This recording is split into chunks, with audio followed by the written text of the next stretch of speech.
Chapter 3692. However, the three little rascals had serious expressions on their faces. Yu suddenly asked, "Mommy, can the second personality really be killed by the first personality?" Then, Yu suddenly asked in a serious tone, and I'm just saying, if the first personality of Yu wakes up in my body and kills me, will your heart ache?" Yun Shishir did not know how to answer. "If I disappear, Mommy, will your heart ache?" Could she bear to do that? Would she miss him? At the end of the movie, Yu Qing redeemed himself. Then, how could he redeem himself? Yun Shishir hugged Yu tightly and her heart ached for him.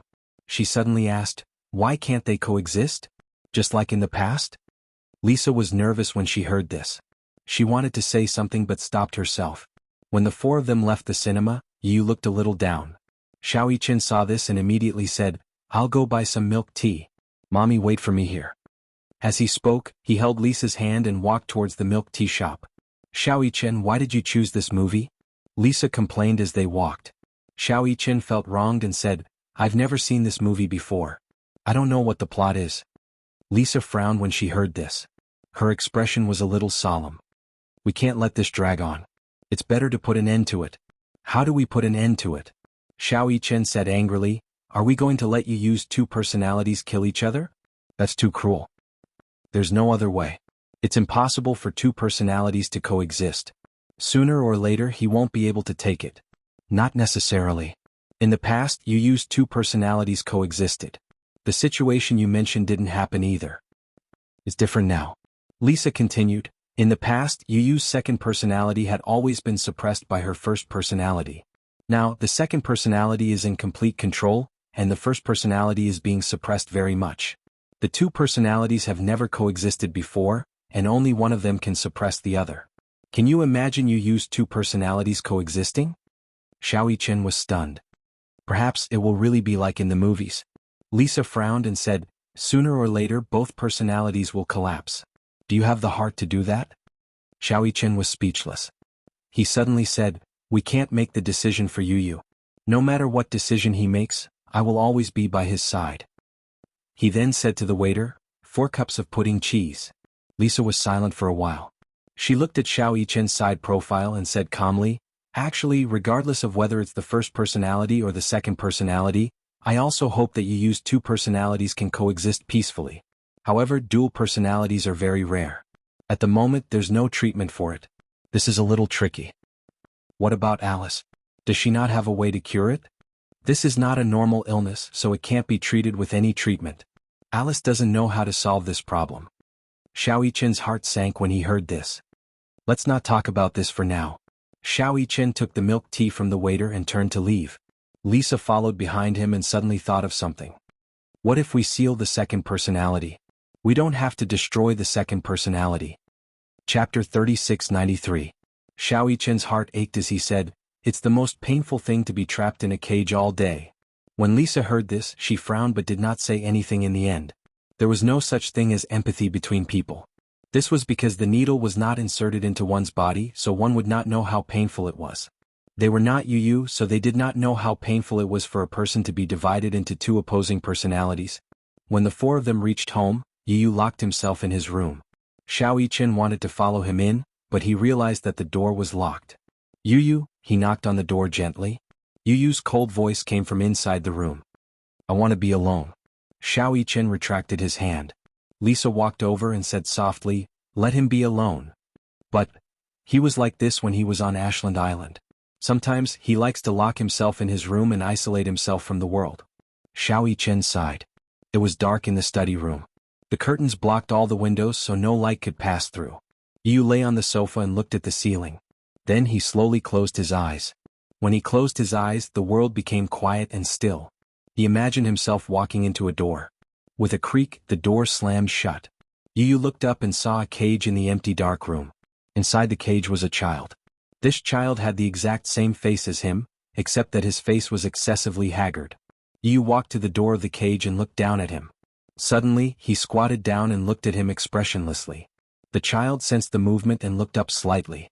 However, when he saw Yu's face, his pupils contracted violently. He pounced on the door of the cage and grabbed onto Yu's clothes tightly. "Let me out." Yu frowned slightly. He knew that the child in front of him was his other self. He was Yu Yu's first personality. Back then, Alice's hypnosis tried to seal Yu Yu's memories. However, she did not expect that she would accidentally awaken his second personality. The two personalities clashed violently. Yu Yu's second personality tried to kill Yu Yu's first personality. However, the second personality was wrong. He did not know that the first personality would never be killed. Although the second personality was in control of the body, he knew that sooner or later, this body would be replaced by the first personality. And he too would be like an abandoned, worn-out doll, sealed in a corner with dust. Or he would be killed by the first personality. She wants to see you very much. Yu Yu looked at the child in the cage and said, "In the end, I can't replace you. Sooner or later you will take back control of this body. What doesn't belong to me will not be mine. You are the real Yu Yu, and I am just a substitute that can't be considered a substitute." After a pause, Yu Yu said calmly, "But before that, give me some time, okay?" Yu Yu in the cage looked vigilant. "What do you want?" Yu Yu did not want to say anything. Chapter 3694. What? Return the body to him. The child in the cage was shocked. Yu Yu stood up and curled his lips into a smile. He turned around and left the dark room. When he woke up from his conscious world, Yu Yu opened his eyes and suddenly stood up. He walked to the floor-to-ceiling window and gently drew the curtains. At this moment, the sun was shining brightly. He seemed to have made up his mind. He clenched his fists and did not release them for a long time. At the Gu residence, Xiao Bao leaned against the door and looked around. In the bedroom, Chu Ho sat in front of the dressing mirror. Two makeup artists surrounded Chu Ho. One was in charge of doing Chu Ho's hair, and the other was doing the foundation on Chu Ho's face. At the side, long gowns were hanging in the wardrobe, waiting to be tried on. Gu Jinglian stood in front of the wardrobe and compared a few gowns. He was obviously hesitant. Xiao Bao tried to sneak in several times to peek, but he was kicked out by Gu Jinglian. The pitiful little guy could only lean against the door and peek. The makeup artist had just finished the foundation. She held Chu Ho's chin and looked at her. No matter how she looked, she was envious. "Your facial features are so good. You look good no matter how you do it." They were in charge of trying on Chu Ho's makeup. The wedding was imminent, but Chu Ho did not seem to care about it. If Gu Jinglian had not forced her to take a day off, she did not know how long she would have delayed it. "President Gu, do you think the bride should wear a Chinese gown or a Western one?" Chu Ho turned to look at the wardrobe and saw all kinds of different styles of gowns. There were different styles of wedding gowns, not to mention the Chinese dragon and phoenix gowns and the Han and Tang imperial gowns. Just the 7 to 8 meters long phoenix tail alone made her scalp tingle. Chu Ho asked carefully, "Do I have the right to decide?" Gu Jinglian did not even look at her. "What do you think?" There shouldn't be any." "All right." Chu Ho shrugged helplessly and sat down obediently. Gu Jinglian picked up a dragon and phoenix robe and imagined it. Then he made a solemn decision. "Chinese style. Alright, how about I put on some peach blossom makeup?" The peach blossom makeup paired with the dragon and phoenix robe was absolutely stunning. Coupled with Chu Ho's exquisite foundation, she must be very beautiful. Gu Jinglian didn't know anything about peach blossom makeup, so he said, "I only look at the effect." "Alright." The makeup artists were trembling with fear, afraid that they would miss anything. When Gu Jinglian got married, the makeup artists he hired were all high-end and expensive. Of course, when the two makeup artists came to try on his makeup, Gu Jinglian also tried to be polite before resorting to violence. "If you don't look good, don't stay in this line of work." How terrifying. When they were first assigned the task, they did not expect that it would be to test the makeup of the Gu family's young master's fiancée. They thought that if they did not look good and offended the Gu family, they might not be able to continue in this line of work. Therefore they put on makeup seriously and meticulously. Just the foundation makeup alone took an hour. Even when they used a magnifying glass to look at it, they could not see a single pore. A person's potential was indeed limitless. With the help of the supernatural makeup skills, Chu Ho looked at herself in the mirror. Although she only put on a layer of foundation makeup, she looked like a flawless porcelain doll. Her skin was creamy and even more delicate than a baby's skin. Just the loose powder alone was spread on 2 layers. Then it was time for the eye makeup. Chapter 3695. Gu Jinglian walked over to take a look, only to see that they were only at the eye makeup stage. He pursed his lips in displeasure and said, "Why is it so slow?" The makeup artists were trembling. Was it slow? Wasn't it all for the sake of looking good? Furthermore, it takes this long for a woman to put on makeup. Gu Jinglian asked suspiciously, "Does it take that long?" "Of course." Chu Ho was a little impatient. "Get out." Gu Jinglian's face darkened when he heard this. "Why should I get out? What are you doing here while I'm putting on makeup? Aren't you just here to see the effect? I'll let you have a look when the makeup is done." The makeup artist added, "It takes a long time to put on makeup. After the makeup is done, we still have to wait for the hair to be tied up and for the gown to be changed. It won't be too late for you to have a look when the makeup is done." With such a big devil in the room, they didn't even have the courage to fight. Gu Jinglian was chased out of the room. Xiao Bao, who had been peeking at the door, bumped into Gu Jinglian. The father and son looked at each other. Xiao Bao laughed gloatingly. "Ah, Dad, you've been chased out too." Gu Jinglian said proudly, "What do you mean by chased out?" Although, it was similar to being chased out. However, it was too embarrassing to be ridiculed by Xiao Bao. But Gu Jinglian couldn't take it anymore and punched the little guy. At this moment, Uncle Fu carried a very heavy box to the master bedroom. Gu Jinglian saw him and couldn't help but ask, "What are you carrying?" The box was red and gaudy. He didn't know what Uncle Fu had brought back. Uncle Fu said, "Oh," and quickly said, "These are things for the wedding room." Xiao Bao got excited when he heard that they were going to decorate the room. "What are they?" "Balloons, ribbons, silk ribbons, and some lights." Xiao Bao got even more excited when he heard this. He pestered Gu Jinglian and said, "Dad, let's decorate the wedding room together, okay?" Gu Jinglian snorted. "What?" When Xiao Bao heard this, he lowered his head in disappointment and looked at him pitifully. Seeing that Gu Jinglian was being arrogant again, Butler Fu immediately pretended to have a sore back and said bitterly, "Old master, my back is hurting again. Help me carry these things to the master bedroom." Seeing this, little treasure volunteered, "Let me carry you, let me carry you." "No, Dad's," Gu Jinglian's father. Gu Jinglian glanced at him, walked over, and carried the box in his arms. Butler Fu relaxed a lot and said to Gu Jinglian, "One person isn't enough. Old master, you can be my assistant." "All right."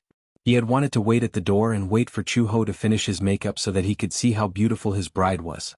However, looking at the situation, he was afraid that the makeup wouldn't be done in such a short time. Thus, Gu Jinglian carried the box and went to the master bedroom with Uncle Fu and Xiao Bao to decorate. The stylist finally heaved a sigh of relief when the footsteps outside the door left. Chu Ho yawned. Her lips twitched when she heard their sighs of relief. "What's the matter? Why are you sighing?" The stylists looked at each other cautiously and immediately crowded around her. "Bride, do you know that many stylists in the capital don't dare to take on this business? Why wouldn't they dare to take on it?" Chapter 3696. Because the man you're marrying is Gu. Young Master Gu. They did not even dare to call him by his name. Chu Ho's eyebrows twitched. What's wrong with Gu Jinglian? Seeing that this bride did not seem to have any awareness at all, they could not help but gasp. "Bride, do you know how scary your man's reputation is in Beijing? There's a saying in the business world that one would rather offend the Mu family than the Gu family.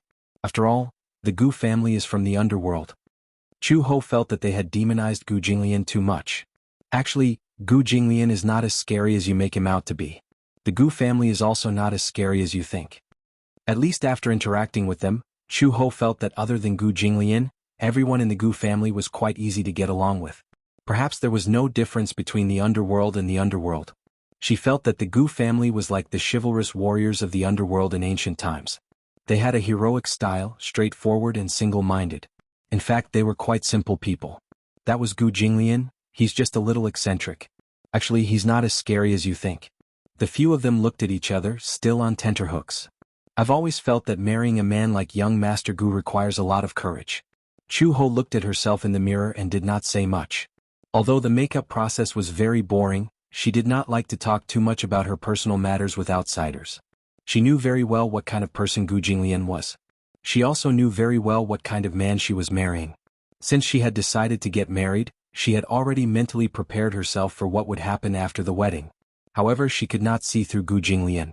If the decision to get the marriage certificate was purely for Xiao Bao, then why was Gu Jinglian holding the wedding now? Originally, Chu Ho had said that the wedding would be simple.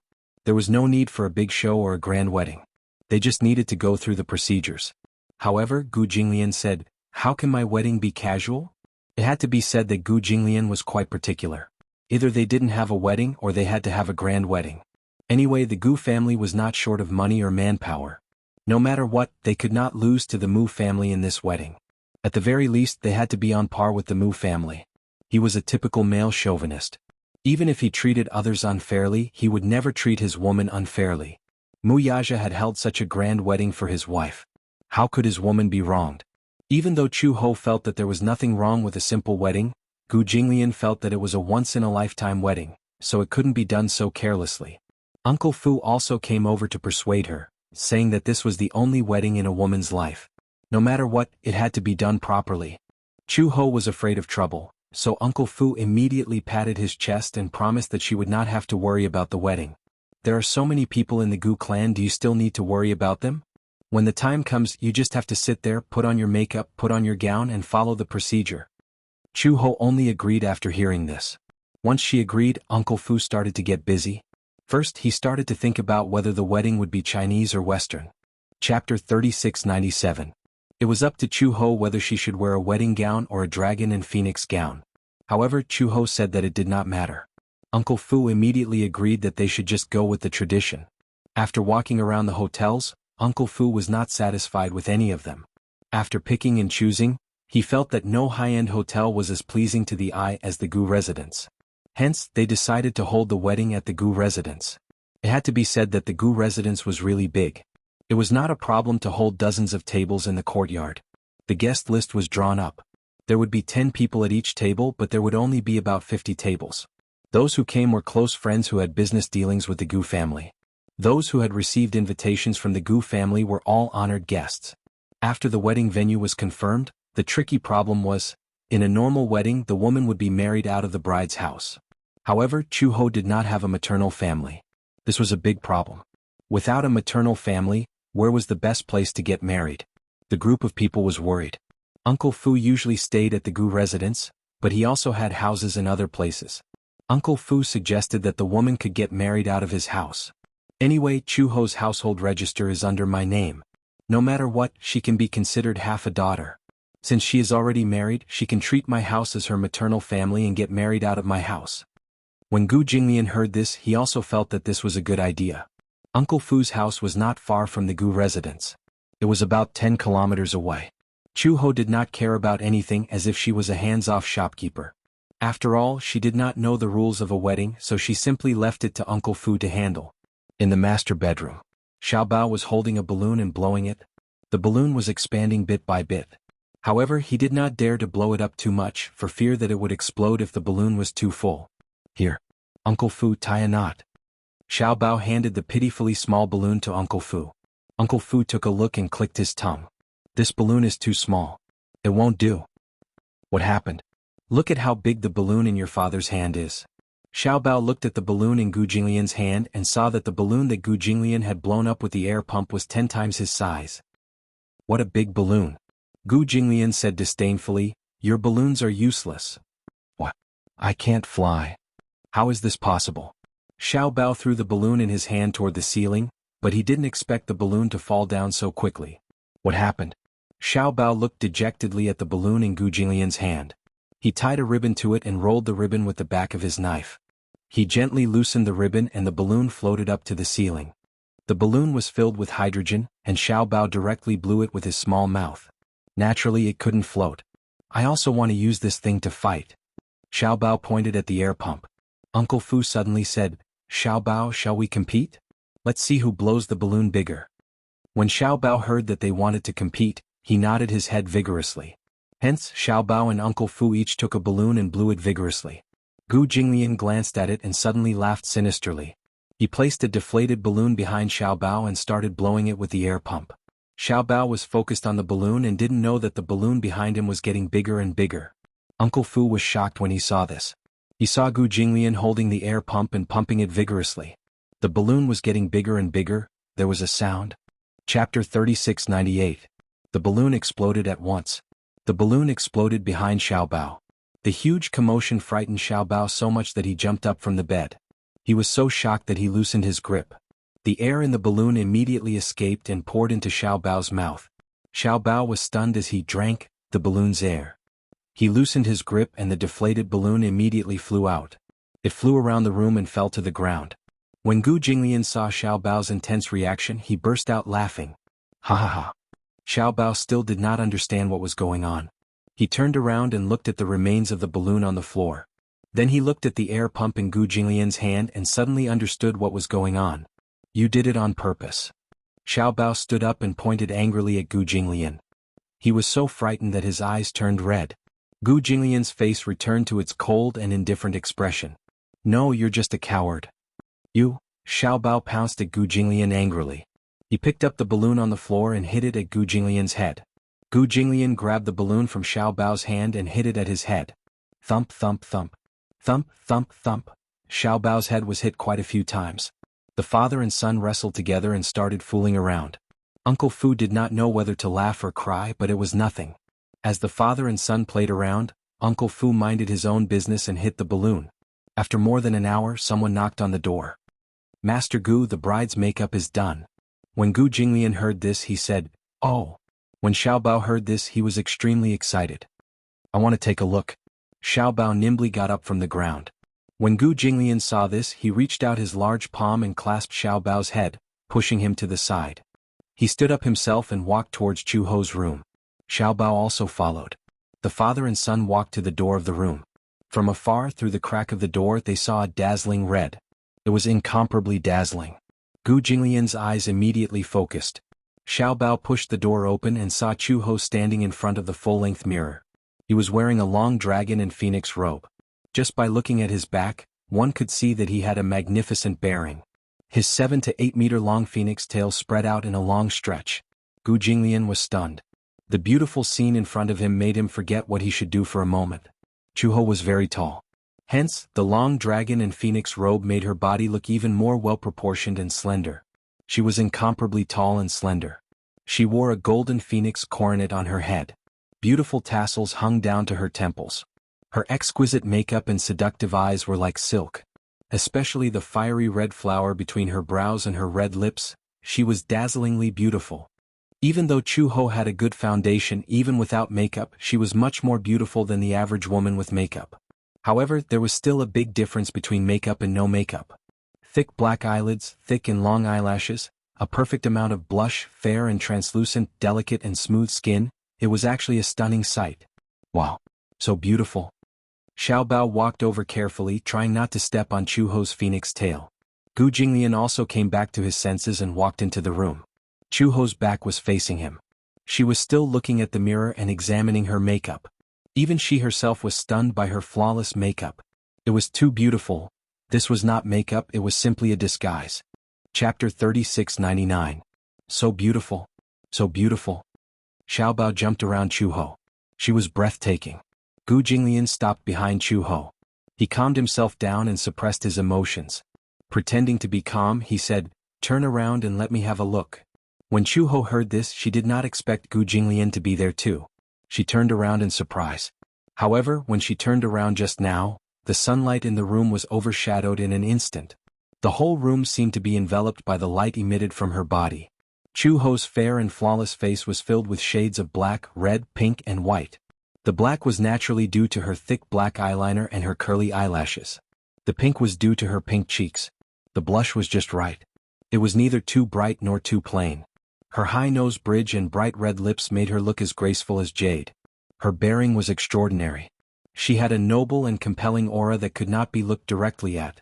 Gu Jinglian's Adam's apple bobbed slightly as he stared fixedly at her. Even his heart stopped beating, afraid that he would disturb her beauty. Chu Ho saw that he was staring at her motionlessly and felt a little uneasy instead. What's the matter? Do I look good? She was not confident in her own taste in beauty. When she looked at herself in the mirror earlier, she felt that this outfit was quite beautiful. She did not know how Gu Jinglian would look at it. Hence, she asked this question to test his opinion. After her test, Gu Jinglian finally came back to his senses. He was a little startled as he grunted, However, in Chu He's eyes, his hesitation due to his stunning beauty seemed to be hesitation and reluctance to force an answer. If you don't think I look good, just say so. She was obviously not satisfied with his reaction. At least, she did not see amazement in his eyes. Gu Jinglian said awkwardly, Didn't I say that I look good? Look at how reluctant you are to answer. No one forced you. Gu Jinglian frowned. Before he could say anything, Xiao Bao jumped up and down beside Chu Ho and said with a smile, Mommy is the prettiest. If Daddy doesn't think she's pretty, then it's Daddy's fault. Anyway, Xiaobao thinks she's pretty. Why don't Mommy marry Xiaobao? Gu Jinglian's face immediately turned green. What nonsense was this little fellow spouting? Although this child's words carried no harm, but at such a young age he actually had ideas about his woman. Xiaobao obviously did not notice Gu Jinglian's darkening expression behind him. Chuho could not help but laugh. Even if she marries you, she'll have to wait until our Xiaobao grows up. Xiaobao tilted his head. When will Xiaobao grow up? When Xiaobao grows up, I'll be old too. Mommy will never grow old. Even if Mommy grows old, Xiaobao won't despise you. Gu Jinglian's eyebrows twitched. This son of his was really good at sweet-talking. Chuho said lightly, someone is not as good as his own son when it comes to sweet-talking. Gu Jinglian snorted disdainfully. The stylist beside him said uneasily, President Gu, are you satisfied with this one? Do you want to try something else? Without waiting for Gu Jinglian to speak, Chuho complained, isn't this headdress too heavy? It's making my neck sore. Chapter 3700. However, the headwear on Chuho's head was made of genuine gold. Hence, it had a certain weight to it. It was no wonder that his neck was sore from the weight. Gu Jinglian said, I'll take this. It looks pretty good. You don't have to try anything else. Chuho was a little unhappy. Can you change the headwear? This is too heavy. This dragon and phoenix gown should be paired with this kind of headwear. Only then will it have the most aura. Anything else will be a little cliché, the stylist added. Chuho sighed and gave in. Alright, I'll take this one. Chuho turned back to the dressing mirror and said to them, since we've decided on this gown, let's change out of it. It's uncomfortable to wear it.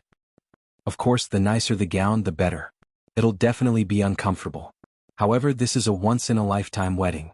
It'll be a precious memory if it's grand. Gu Jinglian was about to walk out of the room when Chuho said faintly, who said this is a once-in-a-lifetime wedding? Who knows, maybe I'll have a second one. These words undoubtedly ignited a gunpowder keg. Gu Jinglian turned around abruptly and said coldly, I dare you to say that again. Chuho said indignantly, fine, I'll say it again. Who said this is a once-in-a-lifetime wedding? Who knows, maybe there'll be a second or third one. Gu Jinglian's expression became even uglier. This woman was clearly provoking him. When the stylist saw this, she immediately tried to smooth things over. Yes, of course there'll be a second or third one. Before she could finish speaking, Gu Jinglian heard this and became even more displeased. The few of them who didn't know how to read a person's mood actually agreed. The stylist saw that Gu Jinglian's expression had suddenly turned ugly. She quickly explained, in the future when it's your 40th or 50th wedding anniversary, you can also hold a ceremony. For example, a silver wedding, a golden wedding, and even a diamond wedding. Gu Jinglian frowned. There's such a thing? Chuho snorted coldly. There's a lot of things to say. It's said that there are proposals before marriage, but I've never seen anyone take the initiative to propose. Ah, Master Gu didn't propose to you? The stylist asked cautiously. Chuho nodded. No. Gu Jinglian walked up to her and sized her up. He raised his eyebrows and asked, do you want to propose to me? Chuho crossed his arms in front of his chest, but did not express his opinion. Gu Jinglian was in the same position as her. He crossed his arms and looked at her. How do you want me to propose? It's too late to propose now. As Chuho spoke, he turned to look at the dressing mirror and removed the gold ornaments on his head. The stylist immediately said, it's not too late to propose now. As long as it's before the wedding, the proposal will count. Generally speaking, when proposing, the man should kneel down on one knee and prepare some romantic surprises. Gu Jinglian's expression was slightly gloomy. Kneel? Gu Jinglian narrowed his eyes. You need to kneel to propose? Proposing, as the name suggests, is to ask the woman to marry you, Chuho said again. This is what you call a proposal. Kneeling down on one knee is to show your sincerity. Gu Jinglian smiled. Dream on. Seeing this, Xiaobao suddenly said, I've seen how they propose on TV. He found a jewelry box from somewhere and held it in his hands. He knelt down on one knee sincerely and said sincerely to Chuho, beautiful lady, I swear to God that I will love and protect you for the rest of my life. May I ask if you will marry me? Bang. Chapter 3701. Xiaobao's head was about to explode. Gu Jinglian grabbed him by the ear and gritted his teeth. Do you want to die? Xiaobao hugged his head and mumbled with reddened eyes, Daddy is bullying me. Yes, I'm beating you up. Gu Jinglian pulled him by the ear and dragged him out of the door. "Let's go." Xiao Bao whimpered as he was dragged out by Gu Jinglian. They bickered as they walked out. "Daddy, you're too violent. I wonder if you'll bully Mommy in the future if I hand her over to you." "Shut up. As a man, you have to be gentle with women and children. Don't you understand this?" Bam. It was another knock on the head. "Ugh, talk more nonsense and I'll twist your head off." Bam. The door slammed shut. Chu Ho stared blankly at the sound of the father and son leaving. After a while he came back to his senses and burst out laughing. What a pair of clowns. Gu Jinglian carried Xiao Bao into the bedroom. At the same time, Uncle Fu had already pulled up the curtains. The bed was a large, antique bed with carved flowers. With the red curtains as embellishments, it looked as if they had returned to the ancient times. There were also a lot of balloons that floated to the ceiling. At a glance, the originally old-fashioned room looked a little more romantic. Gu Jinglian threw Xiao Bao onto the bed like a ball and handed him a bunch of balloons and an air pump. He instructed, "Fill the balloons with air." Xiao Bao asked righteously, "How do I get paid?" "1 yuan per balloon." "That's too cheap." Xiao Bao threw the air pump away. "I'm not doing it." Suddenly there was the sound of footsteps outside the door. The door was pushed open and Lin Shi walked in with her school bag. "I'm back from school." Before he could finish his sentence, Gu Linshi's eyes widened in surprise when he saw the decorations in the room. "Oh my God, it's so beautiful." Uncle Fu walked over and took Lin Shi's bag. "Lin Shi, you're home? Do you have homework today?" "I finished it in school." Lin Shi saw a balloon on the bed and walked over. He picked it up and looked at it. He then looked at the balloon on the ceiling and asked, "Do you need help?" Uncle Fu nodded. "Yes, we're lacking manpower right now." "All right, I'll do it." Lin Shi obediently sat down on the edge of the bed, picked up the air pump and studied it for a while. Soon he understood. After a while he shot 3 or 4 balloons, tied them to a ribbon and floated to the ceiling. Gu Jinglian snorted and scolded Xiao Bao, "Look at how obedient your brother is." Xiao Bao pointed at him and complained, "Daddy uses child labor." Bang. A knock was heard. Xiao Bao said tearfully, "Daddy is abusing children." Bang. A knock was heard. Gu Jinglian said coldly, "You dare to say that again?" Xiao Bao looked at his tightly clenched fist and retreated in fear. Gu Jinglian had just put down his fist when Xiao Bao said indignantly, "Daddy is a super bad guy." Gu Jinglian slowly turned around. Wah, the room was shaking.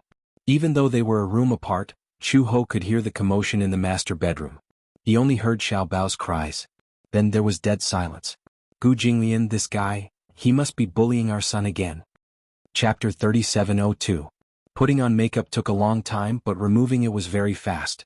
After the stylists removed Chu Ho's makeup, they did a series of skincare treatments for her. "Your skin condition isn't very good," the stylist said as they applied a facial mask for her. "Do you usually take care of your skin?" "I don't." "Don't you use skincare products?" "I don't." "Oh my God," the stylists looked at each other in dismay. "If you don't take care of your skin at all, it's really unbelievable that your skin is in such a state." Chu Ho said, "I usually only wash my face with water. I don't really use facial cleanser." "Actually, your skin condition is very young. Compared to other girls your age, your skin condition is very good. It's just that you don't hydrate your skin and it's a little dehydrated. After putting on makeup, it will be very dry. How about this? We'll give you a few facial masks. You can apply them every night." Chu Ho took the facial masks and looked at them. She didn't know what brand they were, but since they were recommended by professional stylists, they should be effective. "Okay, thank you." Before she could finish speaking, the stylists gathered in front of her with dazzling smiles on their faces. They revealed extremely sincere expressions and said in an almost begging tone, "If Master Gu asks about today's service, please give us full marks. Otherwise, if Master Gu isn't satisfied, we're done for." So, they gave her the facial masks to bribe her. Worried that she wasn't satisfied with their service, Gu Jinglian asked about it and offended them. "Okay, I got it." The stylists immediately thanked her profusely and looked as if they couldn't wait to kneel down and kowtow to her. After they packed up their cosmetics and left, they looked like they were about to shed tears of gratitude. Chu Ho was a little confused. Was Gu Jinglian that scary? Looking at them, they looked like they were about to cry. Chu Ho put the skincare products they gave her into the drawer and walked to the master bedroom. When she opened the door, she saw Lin Shi and Xiao Bao playing around with balloons on the bed. Uncle Fu was putting up flowers for the window. She glanced around and saw Gu Jinglian sitting on the sofa cutting paper. Looking at the room again, it was already more than half decorated. The red curtains were draped over the bed, and the bright and clean windows were pasted with the word "she" on the window. These window flowers were probably the work of Gu Jinglian. Chuho looked surprised. "You know how to cut paper?" When Gu Jinglian heard the voice, he raised his head and saw that it was Chuho. He subconsciously threw paper cut to the side and said softly, "I don't know how to." When Xiaobao saw this, he immediately got up from the bed and shouted, "Daddy, cut it." He refuses to admit it because he feels ashamed. Gu Jinglian glared at him fiercely. Xiaobao was so scared that he immediately shut up. Uncle Fu had just finished putting up a piece of window decoration. When he saw Chuho, he immediately smiled and said, "Actually, Master is the most enthusiastic about decorating the bridal chamber. He looks indifferent on the surface, but in fact, so many things about the wedding are planned by him." "Uncle Fu." Gu Jinglian stopped him. "Shut up. Don't talk too much." When Chuho heard this, his lips curled into a smile. He laughed and said, "You still feel embarrassed? However, I seem to have heard someone say that he doesn't care about the wedding and just leaves it to others. I didn't expect someone to be so attentive to the wedding. It looks like he's looking forward to the wedding." Gu Jinglian's handsome face immediately turned red. Chapter 3703. Chuho asked again, "Then who cut these window trimmings?" Gu Jinglian made a prompt decision. "Uncle Fu." Uncle Fu and Xiaobao said in unison, "Old Master cut them." "Dad cut them." Gu Jinglian was speechless. Chuho clutched her stomach and laughed. "Ah. Why didn't you come up with a confession before lying?" Gu Jinglian suddenly got up and left the room with a gloomy expression. After he left, Xiaobao and Lin Shi looked at each other and burst out laughing. Uncle Fu was also speechless. Old Master is two-faced. He has a sharp tongue but a soft heart. He obviously did it with his heart, but he still won't admit it. Lin Shi added, "There's a saying that goes, you'll suffer if you want to keep up appearances. I think Dad really wants to keep up appearances." Xiaobao nodded heavily. That's right. Dad is so awkward." Chuho looked disgusted, but in fact she felt warm inside. In fact, how could she not know that these window trimmings were cut by Gu Jinglian? She was asking the obvious. She knew that other than Gu Jinglian, no one else could cut such beautiful window trimmings. Chuho walked to the table and casually picked up the window trimmings that Gu Jinglian had cut. She looked at them carefully. The trimmings were neat and the texture was simple. She could tell that Gu Jinglian had carefully cut them out bit by bit with a knife. Chuho couldn't help but smile. Her fingertips gently caressed the half-trimmed window trimmings. At night, Gu Jinglian sat in the study. As usual, he took a shower and read a book before going to bed. Chuho walked to the study after her shower. She saw Gu Jinglian sitting at the study table. She smiled and walked over. Gu Jinglian heard the footsteps, but he did not look up. He continued to hold the book and read it carefully. However, on the surface he could not read a single word. He did not turn a page for a long time. Chuho stood behind him. She followed his gaze and looked at his book. Even after she had finished reading, he still did not turn the page. "You're such a meticulous reader." He paused for a moment before continuing, "Did you read it word by word?" Gu Jinglian finally looked up and glanced at her, but his eyes were extremely deep. Chuho snatched the book from his hand and turned a page. She was about to walk to the sofa and sit down to read it seriously when Gu Jinglian suddenly reached out his arm and wrapped it around her waist, pulling her into his arms. Chuho was caught off guard and fell into his arms. She looked up and met Gu Jinglian's deep eyes. Gu Jinglian lowered his head and stared at her face. His gaze sized her up inch by inch. His slender fingers gently caressed her cheek. Her skin was exquisite and flawless. It felt unexpectedly good to the touch. Gu Jinglian suddenly lowered his head and kissed her gently on the lips. For some reason he wanted to kiss her. However, unlike other men, he did not kiss her impatiently. At first he only kissed her lips lightly. He kissed her bit by bit but was not in a hurry to go deeper. Chuho instinctively pushed his shoulders away. His kiss was too sudden. She was not even mentally prepared for it. However, no matter how much strength she used, Gu Jinglian did not budge. No matter how hard she pushed, he did not move at all. He was like a boulder. "What are you doing?" Her face was slightly red and her eyes were angry. Chapter 3704. "I'm kissing you." After Gu Jinglian finished speaking, his thin lips pressed down on hers again. This time the kiss was much gentler. He gently covered her lips with his, sucking on her lips and rubbing them gently. It was so gentle that Chu-ho gradually got used to this kiss and did not resist anymore. She looked up and saw Gu Jinglian's deep eyes. On the window there was the bright red word she. She seemed to be able to imagine what it would be like on the day of their wedding. However, she could not imagine what it would be like on the day of their wedding. What kind of clothes would he be wearing, walking in front of her and holding her hand? On that day, would he still be as serious as usual with a meticulous smile on his face? Or would he say one thing and hold her hand disapprovingly, as indifferent as he had always been? She could not imagine it. She had not even thought that she would have such a day. To be able to become husband and wife with such a man. When she first heard the name, Gu Jinglian, besides feeling unfamiliar, there was also an inexplicable hostility. This name resounded like thunder in the ears of the Interpol. As a spy by his side, she had more contact with this man and gained a deeper understanding of him. He was ruthless, cruel, and unscrupulous. He could always casually force his opponents into a desperate situation and leave calmly. At that time, she would never have thought that she would become his wife a few years later. She still remembered that this man had made it clear that he would not marry and have children like other men.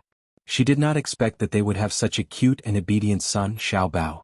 She also did not expect that she would hold a wedding with him. Gu Jinglian, Chu-ho suddenly spoke. Yes. Do you really want to marry me? Gu Jinglian raised his eyebrows. Why are you suddenly asking this question? Didn't you say before that you would never get married in this lifetime? Chu-ho continued, don't tell me that our wedding is just a game to you? Or is it just compensation for Xiao Bao? Gu Jinglian's eyes flickered. He looked away but did not answer immediately. Chu-ho held his face and forced him to turn his head to look at him. He asked again, marriage means that you will be together for the rest of your life. Are you willing to spend a lifetime with me? Gu Jinglian pursed his thin lips, unable to speak. Chu-ho was a little annoyed. Are you sincere in wanting to be with me? Of course. Then, Chu-ho finally asked the question in his heart, do you like me? She didn't dare to talk about love.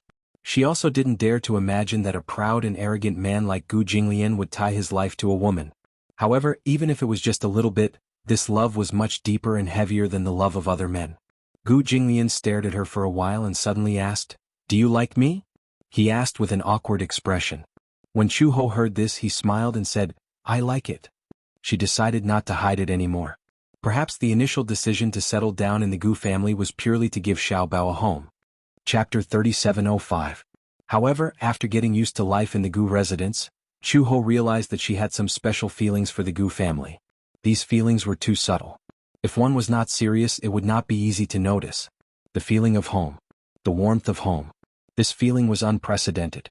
Even though she still did not accept Gu Jinglian wholeheartedly and only regarded him as Xiao Bao's father, a family member, but not a husband. However, during that trip to North Africa, she ignored all dangers and sneaked into North Africa to find Gu Jinglian. She shuttled between gunfire. At the border of life and death, hell on earth. Only then did she realize that she had to re-evaluate her feelings for Gu Jinglian. Did she love him? Did she like him? If she did not love or like him, then why did she risk her life just to find him? Was it purely for Xiao Bao? Did she not want Xiao Bao to lose his biological father? Could she not bear to see Xiao Bao suffer the pain and injury of being separated from his flesh and blood? But more than once at night, she asked herself if she would still go to North Africa and look for Xiao Bao if it were not for him. The answer was, yes.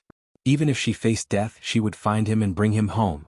Although she had never liked a man and had never been in any relationship, she did not know what it felt like to like and love someone. Her understanding of love was that she could not leave and did not want to leave. She liked him. She must have liked him. Otherwise, why would she risk her life for such a man? Chu-ho recognized her feelings in her heart. Therefore, when Gu Jinglian asked her, she admitted that she liked him. She had always dared to love and hate. She did not adhere to the eternal rules of men who should take the initiative and women who should be reserved. She liked him. It was a fact that could not be changed. She just said that she loved him. There was nothing to hide. In this life, one should not make a choice that they would regret and say something that they would regret. If they said it and did it, then they would not regret it. I like you. Chu-ho smiled calmly. Gu Jinglian listened carefully. A Chu-ho like you. Even though he had hurt her, he had also given her joy. Love, no hate. When Gu Jinglian heard this answer, he was slightly startled, but he smiled. He understood her character. She was open and honest and did not hide her feelings at all. She was straightforward and natural.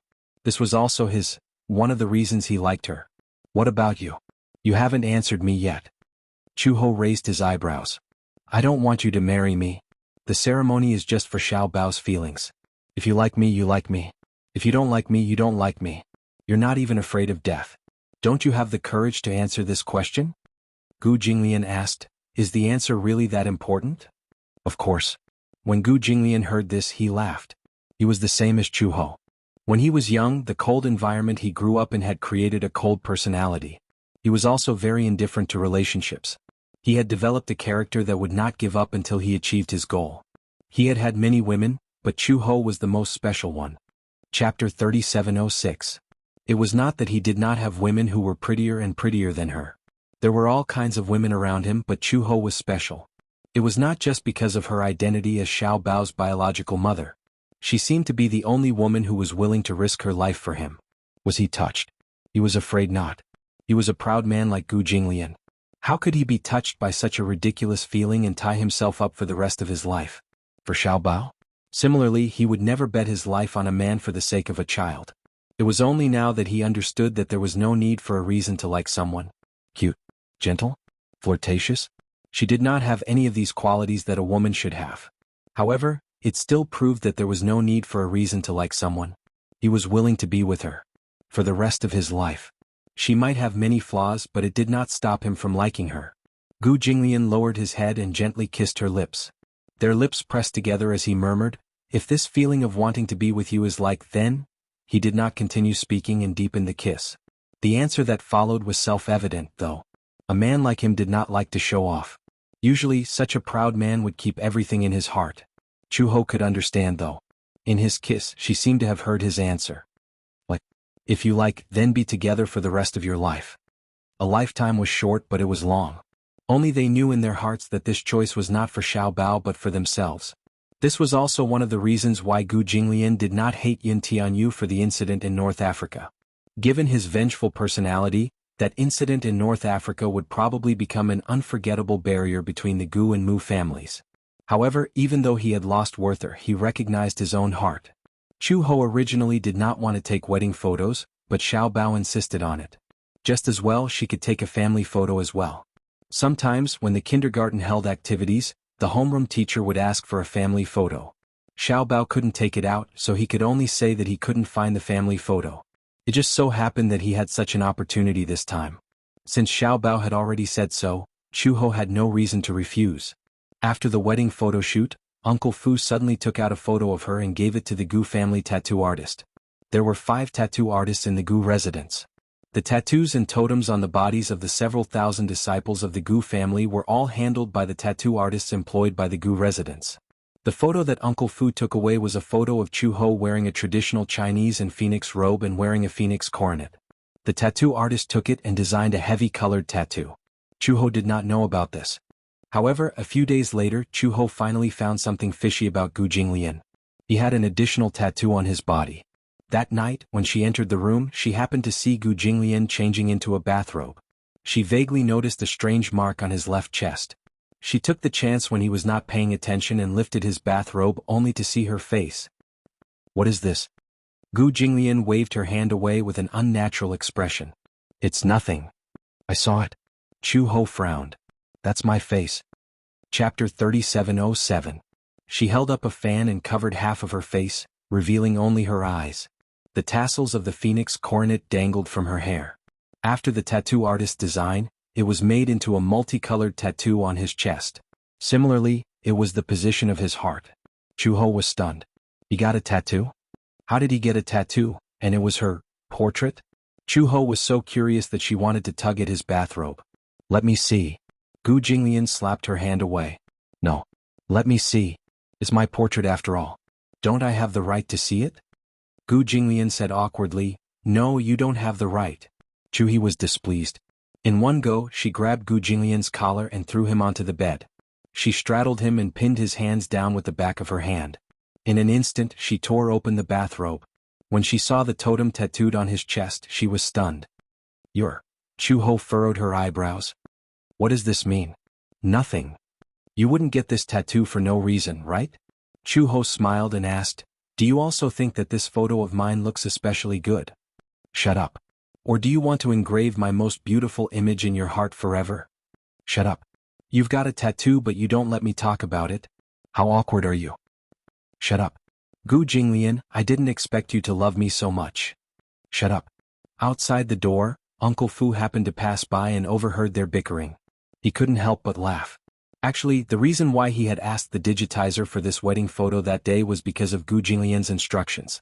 That day the wedding photo was printed on the spot. Gu Jinglian saw this photo and didn't say anything.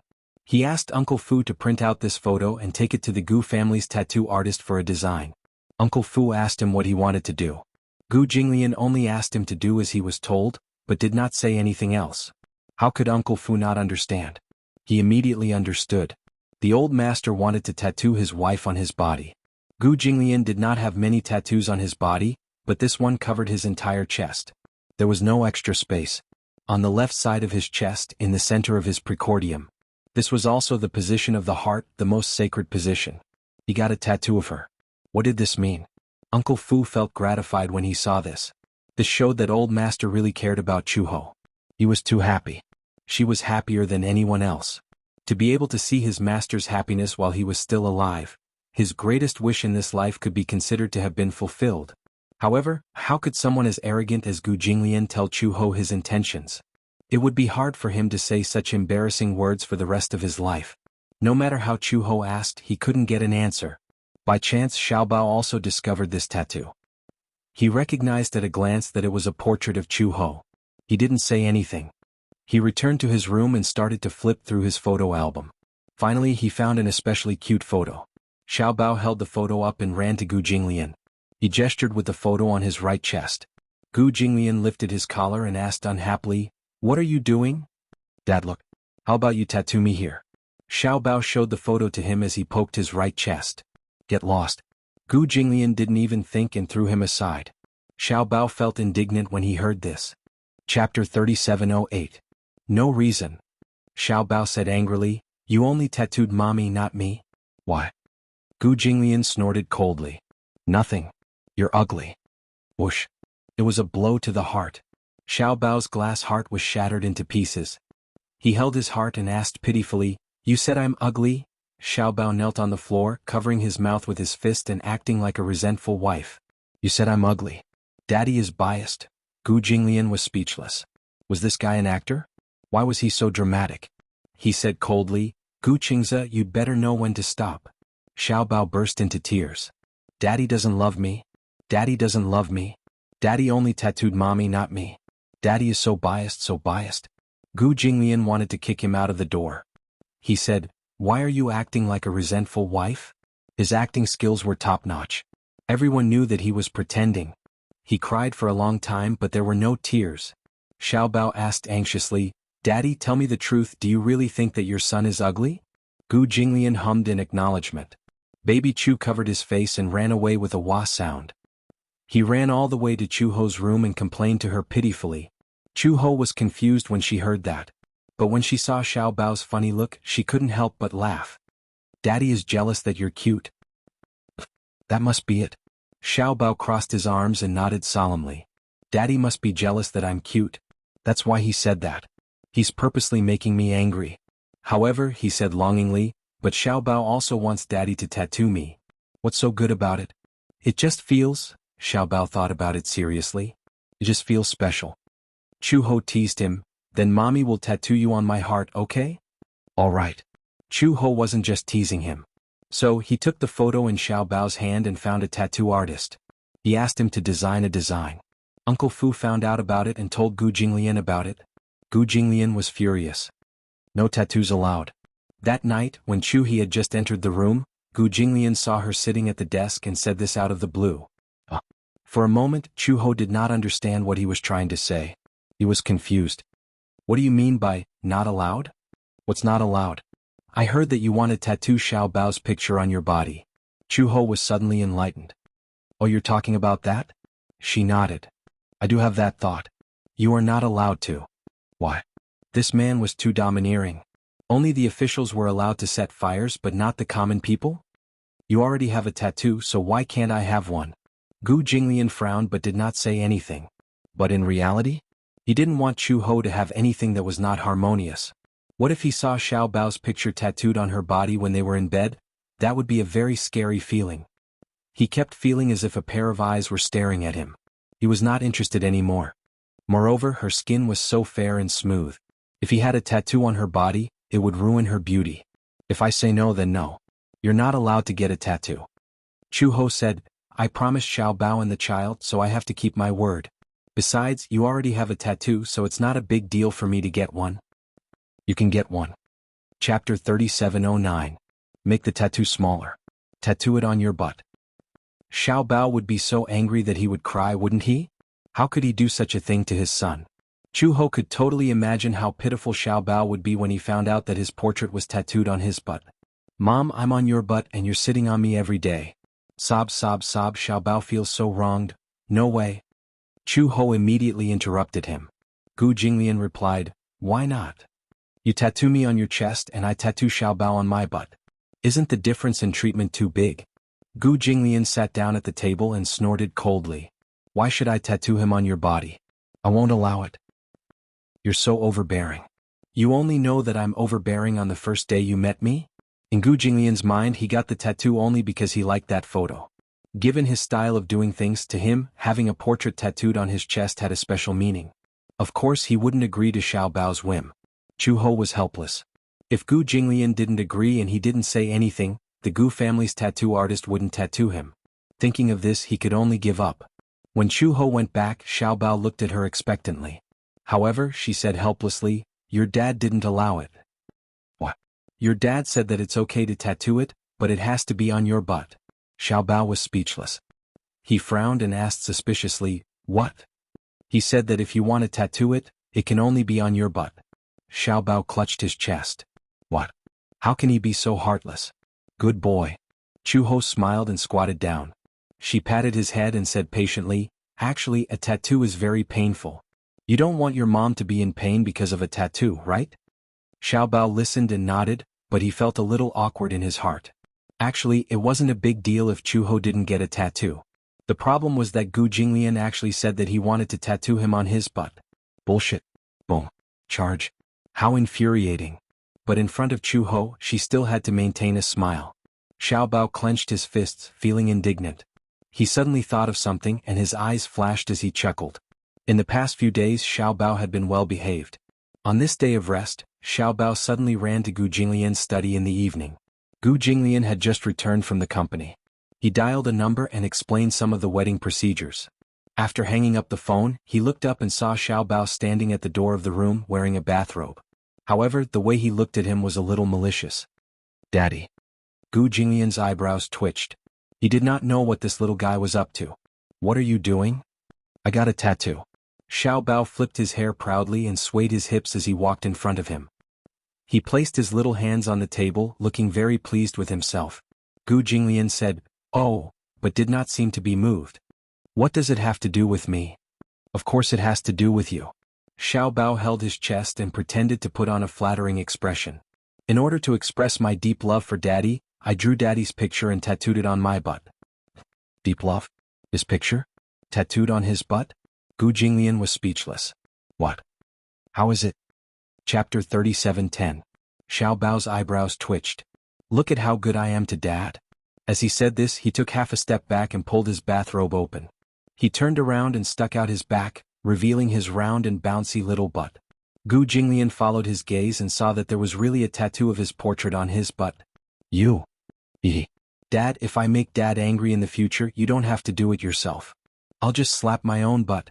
As Baby Chu spoke, he slapped himself hard on the buttocks. As he slapped himself hard, his buttocks shook. On top of him, Gu Jinglian's face instantly turned red. At first glance, this slap seemed to have landed on his face. Gu Jinglian's face darkened at once. You'd better behave yourself. Dad, you're angry? Xiao Bao smirked. Then I'll slap my own butt 10 times. As he spoke, he began to spank himself hard on the buttocks with a few pa-pa-pa sounds. However, this scene was too glaring to look at. It was as if all these slaps had landed on his face. Gu Jinglian suddenly got up and walked towards Xiao Bao aggressively. Gu Qingza. Xiao Bao turned around and saw his expression. He immediately realized that Gu Jinglian was really angry. He didn't even have time to put on his bathrobe and ran out of the door in a panic. Wow. Murder. Gu Jinglian also quickly chased after him. In the long corridor, a few servants passed by and saw the naked little munchkin running down the long corridor like a madman. Running naked. Behind him, Gu Jinglian chased after him with big strides. Like a gust of wind, he lifted Xiao Bao up in an instant. Wow. Shut up. Don't hit me. Bam bam. 2 unambiguous slaps. You like to hit your own but so much? Gu Jinglian asked as he ravaged his hair. Then do you mind if I do it for you? Gu Jinglian didn't wait for Xiao Bao to finish his sentence before he started spanking him. Xiao Bao cried out in pain, his eyes brimming with tears. When Chu He returned to the room, she saw Gu Jinglian sitting elegantly on the sofa with his legs crossed and a cold expression on his face. Baby Chu, on the other hand, was kneeling on the sofa. More than half of his buttocks were swollen, and more than half of the painting on his buttocks had been knocked off. When Xiao Bao took the photo and was about to get a tattoo, the tattoo artist who was holding the photo didn't dare to really inscribe it. After all, she was still a child and her words carried no harm. If old master knew about this, he would definitely be in big trouble, right? Therefore, even though it was said to be tattooed, it was actually just a drawing that was imprinted on it. How would they dare to really tattoo it? Gu Jinglian could tell at a glance that this was only the first step of the tattoo process. After printing it and imprinting it on her, but the next step was to move the needle. Once it was done, it was done. Xiao Bao rubbed his eyes and sobbed. Gu Jinglian put on a shirt for him.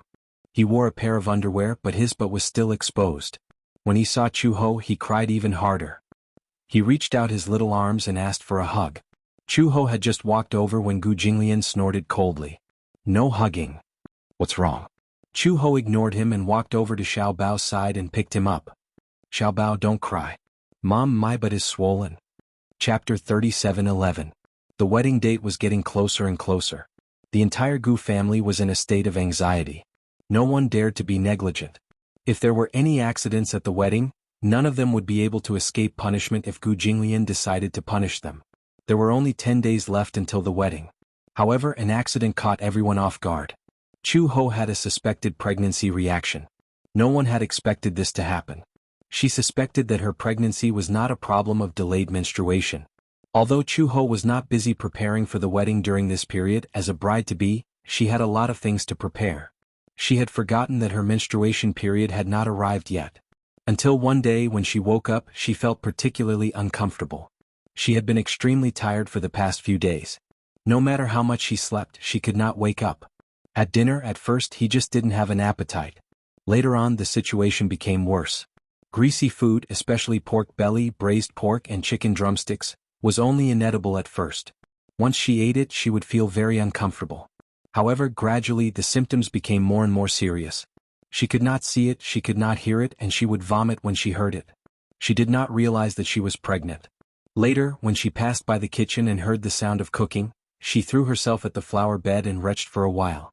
When Auntie Chin, who was passing by, saw this, she immediately walked over and asked suspiciously, "Don't tell me you're pregnant?" "Pregnant? Oh, it means pregnant."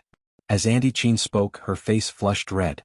She asked vaguely, "Recently, have you and Master Gu? Cough cough cough. Do you have that?" She did not say it explicitly, but it was self-evident. Chu Ho narrowed her eyes suspiciously.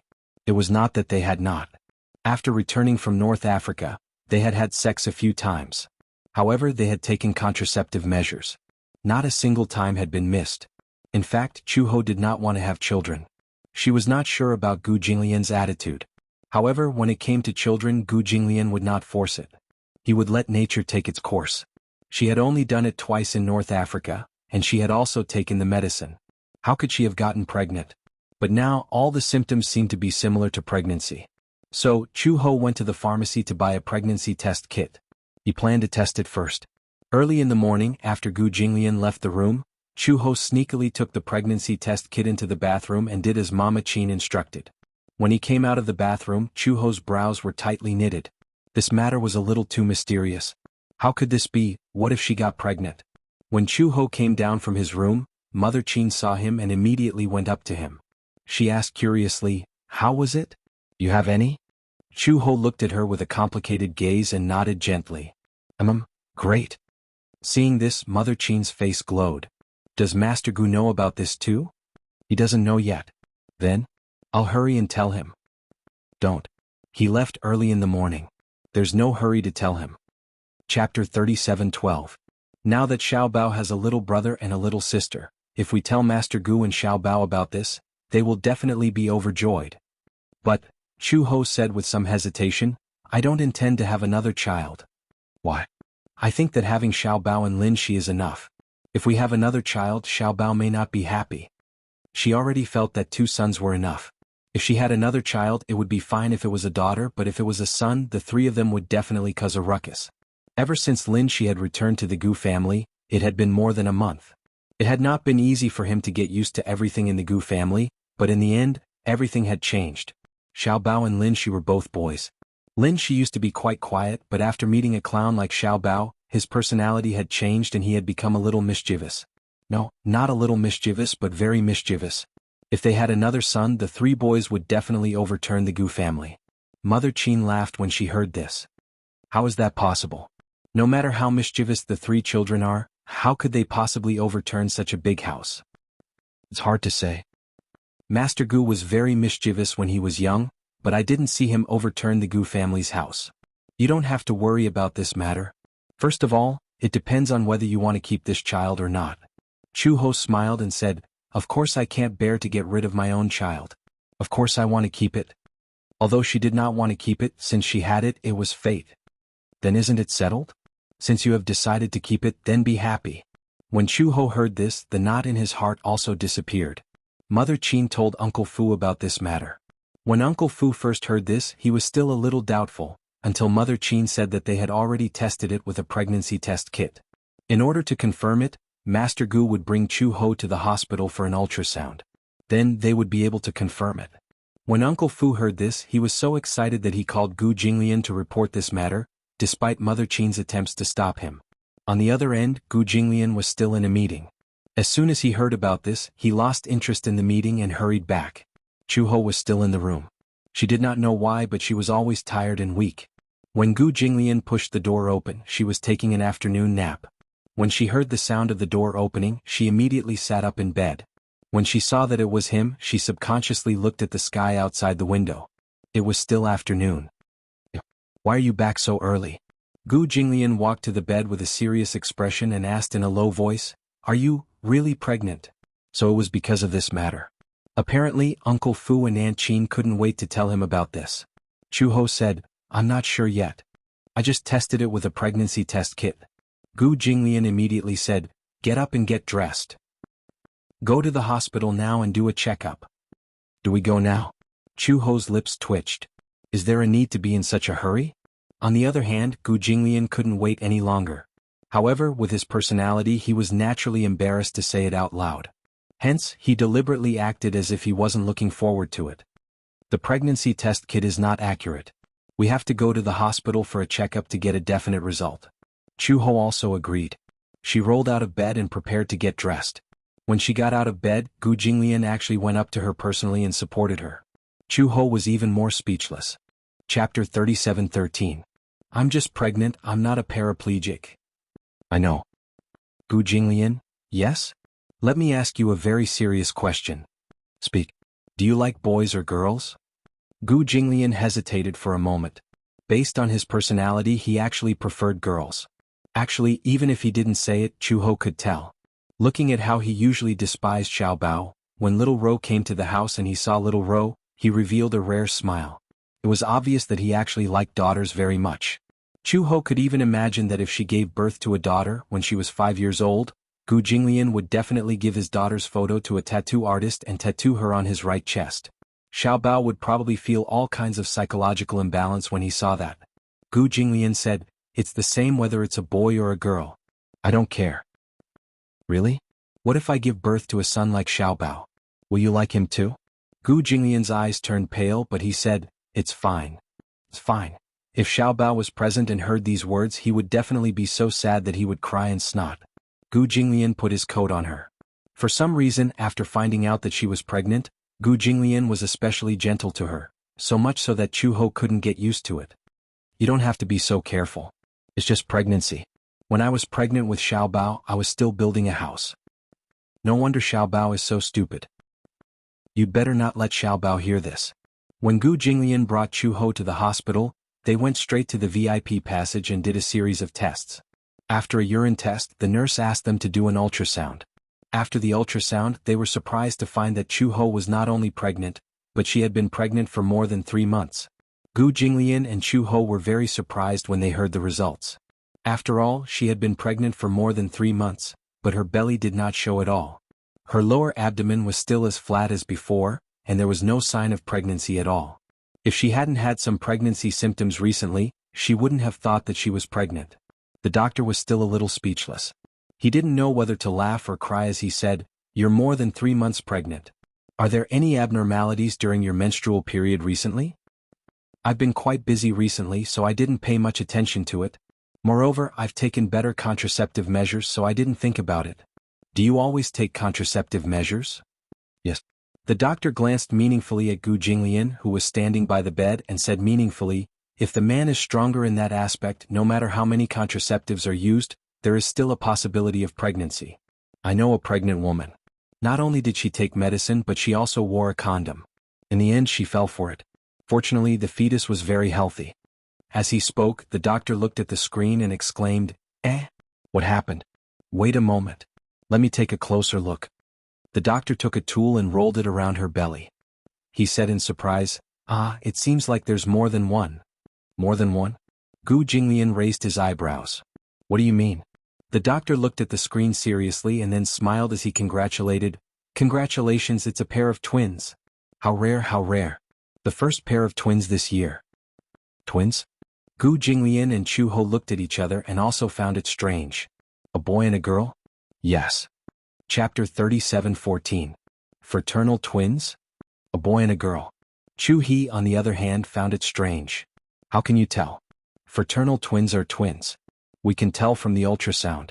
However, the probability of this is very small. There are only 1 to 5 in 100 people. It's a very small probability." Gu Jinglian was stunned. The doctor saw his reaction and thought that something was wrong. He was a little nervous. "What's wrong? Are you unhappy that your wife is pregnant with twins?" Gu Jinglian came back to his senses and glanced at the doctor. Then he glanced at Chu Ho beside him. There was a strange light in his eyes. His gaze fell on Chu Ho's belly, which was still as flat as before. His eyes flickered. It was a surprise. It was too sudden. The sudden appearance of a pair of twins left him a little dumbfounded. How could he not be happy? However, given Gu Jinglian's character, who had never been good at expressing his emotions, it was very difficult for him to express his happiness. However, even though he appeared to be calmer, Chu Ho still noticed that his fingertips were trembling slightly. He was excited. Although he still maintained his usual calm expression, his trembling fingertips revealed that he was a little excited. When they left the consultation room, Chu Ho was carrying a bag in his hand. Gu Jinglian was holding the ultrasound scan for a long time. There were only 2 black dots on the scan. Gu Jinglian felt that these 2 black dots looked like Chu Ho had swallowed 2 potatoes. He could not tell what they were. On the report, there were black words on a white background. They were categorized as twins A and B. There was no doubt that they were fraternal twins. This proved that there were 2 little lives in her belly. Perhaps one was a son and the other was a daughter. Gu Jinglian's cold lips gradually curved into a faint smile. Chu Ho observed the change in his expression and did not know whether to laugh or cry. "Gu Jinglian, what's with your half-smiling, half-crying expression?" Gu Jinglian heard this and immediately controlled his expression. He pretended to be calm and said, "I'm not smiling. The corners of your mouth are curled up. Is this not considered a smile?" "Gu Jinglian, if you're happy, just smile. You didn't see the expression on your face. It's uglier than crying." Gu Jinglian narrowed his eyes unhappily. "Stop talking." She was disturbing his good mood. "Do you want this child?" Chu Ho suddenly asked. Gu Jinglian suddenly stopped and looked at her with a dangerous gaze. She asked this question. Did she not want to keep it? "You don't want it?" "No, but I have to abide by your opinion." Chu Ho continued, "We have Xiaobao, Lin Shi, and now there are 2 more in your belly. There are 4 children in the family. I don't know if you're mentally prepared. Are you afraid that the 4 children will turn the world upside down?" "I'm really worried about that." In Chu Ho's heart, Gu Jinglian was undoubtedly the big devil. If the pure blood of this big devil gave birth to a little devil and a little witch, then the Gu family would not have a peaceful day in the future. Since you're pregnant, then give birth to them properly. It was not as if he could not afford to raise them. Even if they lived in a group like pigs, the Gu family would not be turned upside down. What if Xiaobao can't accept it? Chu Ho had seen many families with 2 children. De Bao and Heir Bao fought for favor and bullied Heir Bao. Chapter 37:15. Although she felt that Xiaobao would not bully his younger siblings or resent them, she still had such concerns. If she was worried about her younger siblings, her energy would be distracted and Xiaobao would feel aggrieved. Why are you worried about this? Gu Jinglian did not think much of it. If he doesn't accept it, just beat him up. What a violent solution. Gu Jinglian said, get in the car. We'll talk when we get home. Just as he turned around, he could no longer suppress the joy in his heart, and his lips curved into a gentle arc. He did not know when it started. Compared to the past, he was extremely disgusted when he saw children. Now, he actually had a lot of expectations for the 2 children who were about to arrive. Once, when he was waiting for a red light in the car, he saw a man passing by with a cute little girl sitting on his shoulder. The father was holding his daughter's hands and laughing along the way. He actually felt a little envious. That scene was too heartwarming. It actually made him yearn for it. It was said that daughters looked more like their fathers, while sons looked more like their mothers. Then would his daughter look more like him? Gu Jinglian's thoughts seemed to drift far away. It drifted to 7 months later, on the day of Chu He's delivery. He imagined the nurse carefully handing a pink baby girl into his arms. His mood at that time should be as splendid as fireworks, right? Look, even before the children were born, Gu Jinglian's balance was already unreservedly leaning towards his daughter's side. In the future, when Chu Ho's twins were born, the other one would probably cry miserably. She had met a father who liked her daughter and had nowhere to vent her grievances. The share of doting had already been decided before the children were born. Chu Ho did not know what Gu Jinglian was thinking. When the 2 of them returned to the Gu residence, Xiaobao happened to come home from school. Gu Jinglian knew about it and ordered Uncle Fu to summon Xiaobao into the study. Chu Ho originally wanted to follow in, but was stopped by Uncle Fu at the door, saying that Gu Jinglian had something to talk to Xiaobao. In the study, Gu Jinglian hugged Xiaobao in his arms and asked him a question seriously. Xiaobao, do you want a younger brother? Xiaobao looked confused. No. What about your younger sister? No. Xiaobao said honestly, I already have an older brother. Gu gently and kindly stared at him. Now your mother is pregnant with 2 Xiaobao babies. Whether you like it or not, you must not bully your younger sister in the future, okay? Xiaobao's eyelids twitched. Daddy, why didn't you tell me not to bully my younger brother? You can bully my younger brother. Biological father. He was really his biological father. Xiaobao clenched his fists and suddenly understood. I know. Dad, you value girls more than boys. No wonder I have no place in your eyes. You don't like boys at all. Gu Jinglian played it down. You found out. The main thing was that this guy was really asking for a beating sometimes. Xiaobao was about to say something when he suddenly reacted and sucked in a breath of cold air. Mommy is pregnant? Gu Jinglian nodded. She's pregnant with 2 babies? Gu Jinglian nodded again. Xiaobao suddenly clenched his fists excitedly. I'm going to be an older brother? Gu Jinglian reached out and pinched his nose gently, which was rare for him. Wow, that's great. Chapter 37:16. Chu Ho could clearly hear Xiaobao's cheers from outside the study. Yeah, I'm going to be an older brother. She widened her eyes in surprise as she looked at the door. She was a little surprised and also a little shocked by Xiaobao's attitude. She had been so worried earlier because she was worried that Xiaobao wouldn't be able to accept having a younger brother and sister. She didn't expect that Xiaobao's anticipation for the 2 babies was no less than hers and no less than Gu Jinglian's. She relaxed her eyebrows and smiled. Her heart felt warm. It was her fortune to have such an older son like Xiaobao. Knowing Xiaobao's attitude, Chu Ho felt as if a rock had been lifted off her chest. The father and son's conversation ended. When the door opened, Chu Ho had already left quietly. Xiaobao ran happily to Lin Shi's room. He found out from Uncle Fu that Lin Shi hadn't finished school yet. Lin Shi went to primary school while Xiaobao was still in kindergarten. Hence, Lin Shi finished school a little later. The days of waiting were a little torturous. Xiaobao couldn't wait to share this great news with Lin Shi. After waiting for a while, Lin Shi finally finished school. From afar, they could hear Lin Shi stepping into the backyard and greeting Aunt Qin and Uncle Fu with a smile. Xiaobao ran down the stairs excitedly and threw himself at Lin Shi while cheering. Lin Shi! Lin Shi caught Xiaobao in shock. Xiao Bao threw himself into his arms and hugged his neck as he jumped up and down. Lin Shi, we're going to be older brothers. We're going to be older brothers. Before Lin Shi could understand what was going on, he heard Xiao Bao introduce seriously, in the future you'll be the eldest brother and I'll be the second brother, hee hee. When Uncle Fu and Aunt Qin heard this, they looked at each other and smiled. Lin Shi was a little surprised. Xiao Bao, what do you mean by that? I don't understand. Let me tell you a secret. Xiao Bao tugged at Lin Shi's sleeve and whispered to him, Mommy is pregnant. Father said that mother is pregnant with 2 children, a younger brother and a younger sister. Lin Shi stared blankly with his eyes wide open, unable to come back to his senses. This news, it was too unexpected. What a pleasant surprise. It was not until a long time later that Lin Shi reacted. She grabbed Xiao Bao's hand and asked in disbelief, Really? Really, really? Xiao Bao nodded solemnly. Daddy told me that himself. Oh my God, Lin Shi said, then they must be twins. Twins? Yes, a pair of twins, a boy and a girl. This is very rare. There's a very small chance that they'll get pregnant at the same time. When Xiao Bao heard this, he was even more surprised. Really? I thought it was normal to have 2 babies. No way. Lin Shi was also excited. She pulled Xiao Bao and skipped in circles. Xiao Bao, we have a younger brother and sister. Yeah. Xiao Bao asked curiously, do you like a younger brother or a younger sister? Me? I like both.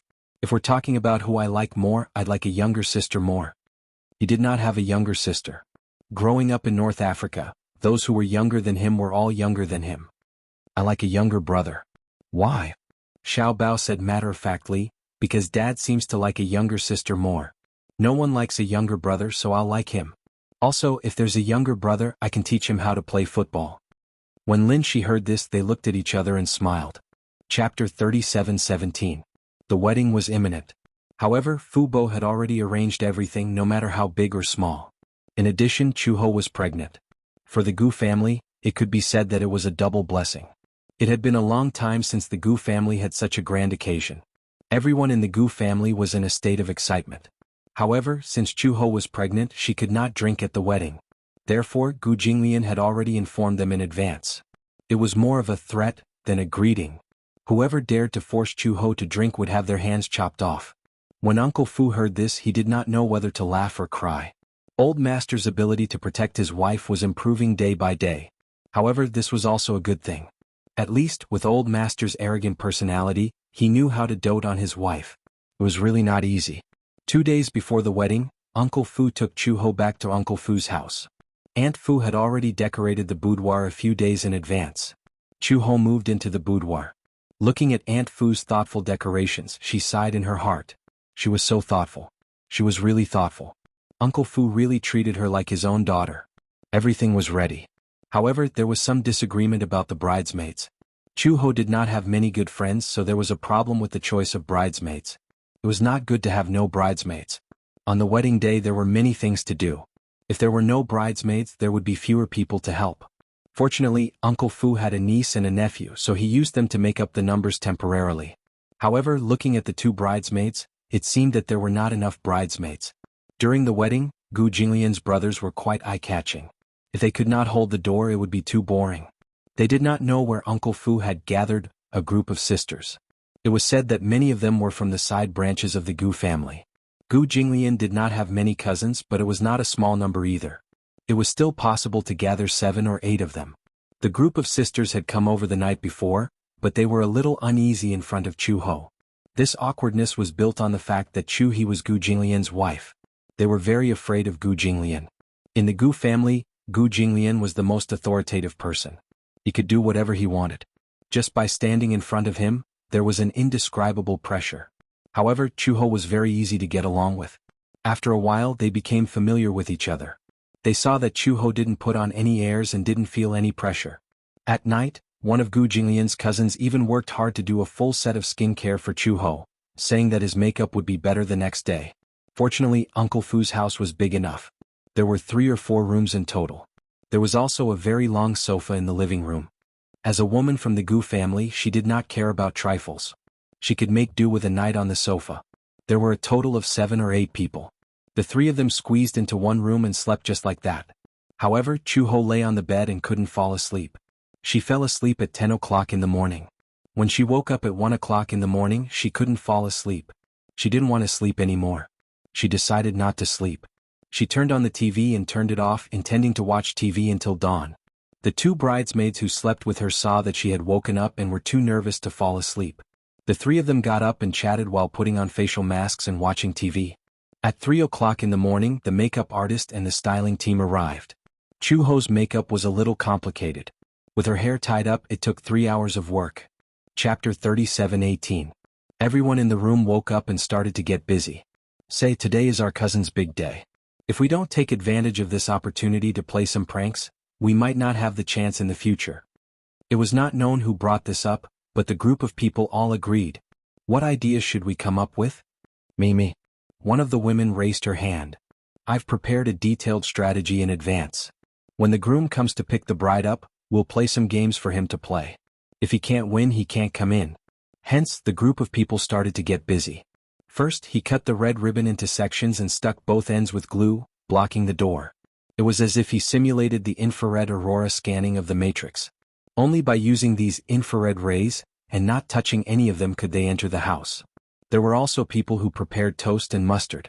They smeared a thick layer of mustard on each piece of toast.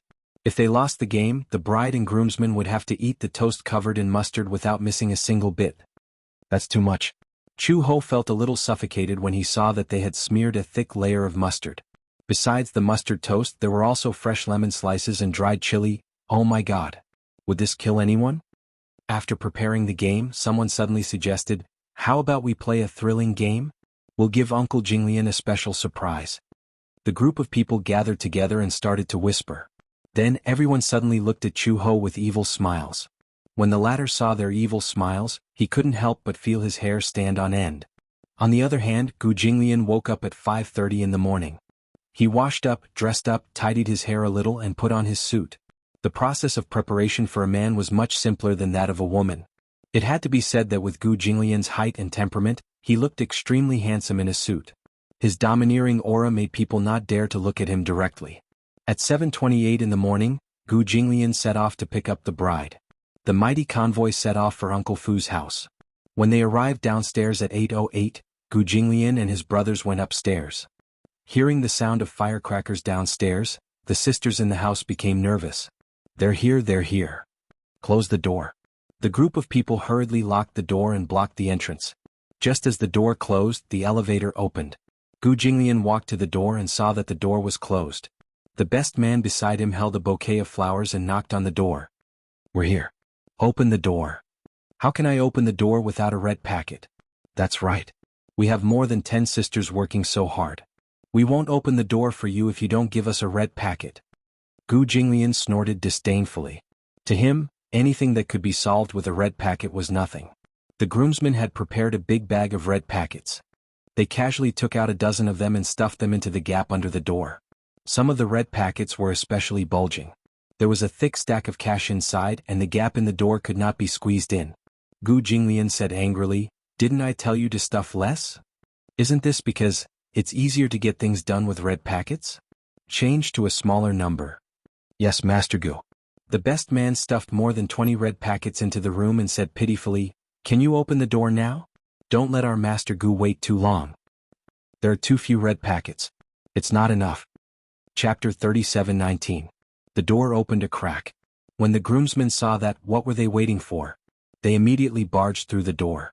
Gu Jinglian walked in and was surprised to find many red ribbons at the entrance. They looked like lasers. It seemed that they had planned to prank him from the moment they entered the door. You guys are really good at pranking. How can you say that we are pranking him? This is a test. That's right.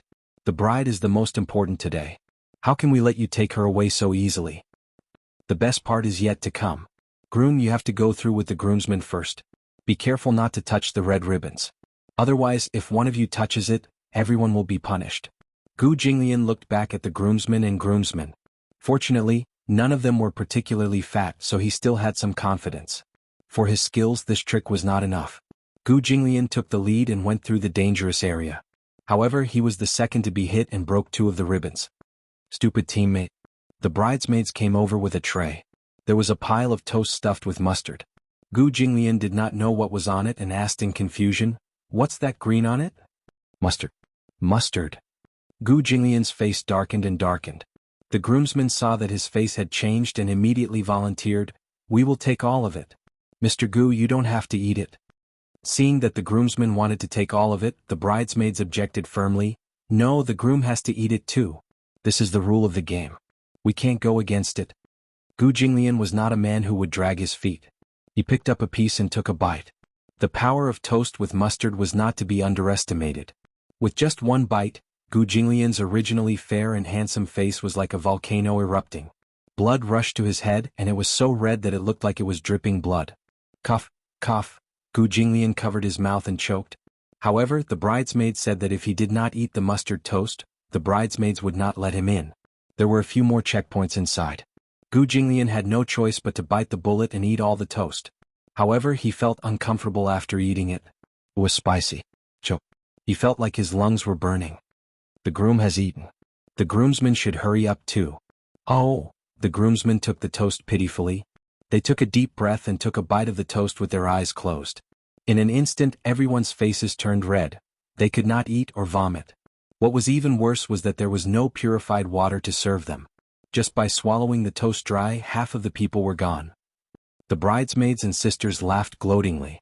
Among so many people, Gu Jinglian was the only one with the strongest mental fortitude. He was still standing after eating. Someone complained, "Su Feng, it's all your fault. If you hadn't knocked the ribbon off, we wouldn't have to eat this thing. There's so much toast. Eat it all." The groomsmen gave the leftover toast to the culprit. The latter had no choice but to swallow his grievance and finish all the toast. Usually, when Gu Jinglian was around, these people would never dare to be rash. Chapter 37:20. Since it was a joyous occasion, they were certain that Gu Jinglian would not act up on such a joyous occasion. Hence they went all out. There was a long corridor leading to the boudoir, and it was covered with shiatsu boards. What are these? The groomsmen squatted on the ground and touched them with their hands. They did not feel anything just by touching them, but if they took off their shoes and stepped on them directly, the feeling was indescribable. "How do we do this?" The bridesmaid said, "Groomsmen, take off your shoes and carry the groom over." Gu Jinglian was speechless. The groomsmen and the band of brothers fell silent. This was King crazy. "If you don't pass this obstacle, you can't enter this door." The bridesmaids spoke again, their attitude firm. The band of brothers had nothing to say. They exchanged glances with the groomsmen and had no choice but to take off their shoes and try stepping on the shiatsu board. It was itchy and painful, so they immediately retracted their feet. "I'd rather step on the tip of a knife than step on this thing." "That's right. It makes the soles of my feet itchy and painful." The bridesmaids laughed. "No way." Gu Jinglian's expression turned cold. "Hurry up." Since the devil had spoken, the others did not dare to delay. They quickly took off their shoes and lifted Gu Jinglian up. Two of them held his arms and another two lifted his long legs. The four of them formed a human palanquin and carried Gu Jinglian onto the shiatsu board. The group of people wailed in pain. All sorts of screams were heard. "Sister-in-law, spare us. Sister-in-law, it hurts. Hurry up and come out to help us. Sister-in-law, let us go. We came here sincerely to pick up the bride." The group of people wailed like ghosts and howled like wolves, but there was no response from inside the door. It seemed that Chu Ho was determined to ignore them. The band of brothers could only grit their teeth and close their eyes. They endured the excruciating pain in the soles of their feet and carried Gu Jinglian to the door. The shiatsu board was only a few meters long, but it took them a few minutes. The brothers put Gu Jinglian down. The groomsmen also took off their shoes and walked over. They knocked on the door and said flatteringly, "Sister-in-law, we're here. Open the door." Inside, the sisters and bridesmaids were blocking the door, but they did not let him in. Gu Jinglian turned the door handle, but the door was locked from the inside. It seemed that it would not be easy to get in. The groomsmen were also sensible. They immediately stuffed a large amount of red packets into the gap of the door. However, even after a large stack of red packets was stuffed in, the bridesmaid inside only cared about taking the red packets and refused to open the door. "Open the door. I've given you so many red packets. Why won't you let me in?" "That's right, we groom can't wait. There's not much time left. Don't miss the auspicious hour." "Groom, did you see the ribbon under the door?" When Gu Jinglian heard this, he looked down. Sure enough, there were a few red ribbons under the door. "I saw it. One of the ribbons is tied to the bride's wrist. If you can pick the ribbon tied to the bride's wrist, you can enter the door." Gu Jinglian squatted at the door and counted. There were a total of 10 red ribbons. However, only one of the 10 ribbons was tied to Chu-Ho's wrist. It seemed that it would be difficult to pick that one. The groomsmen also became nervous. Chapter 37:21. The best man patted his chest and said, "Push-ups are nothing. Mr. Gu, don't worry about it. We can do 100 push-ups evenly." As soon as he finished speaking, the person behind the door said slowly, "It's not that everyone has to do 100 push-ups. It's that everyone has to do 100 push-ups." Everyone was silent. "That's too harsh." "That's right. How is it possible to pick 1 out of 10 in such a short time?" The bridesmaid inside said disapprovingly, "I just heard someone say that push-ups are nothing." Everyone was silent again. 100 push-ups it is. It's not like you can't do it. Gu Jinglian directly picked one and pulled it out in one go. There was a burst of booing in the room. "That's wrong, that's wrong. 100 push-ups. 100 push-ups take up too much time. 50.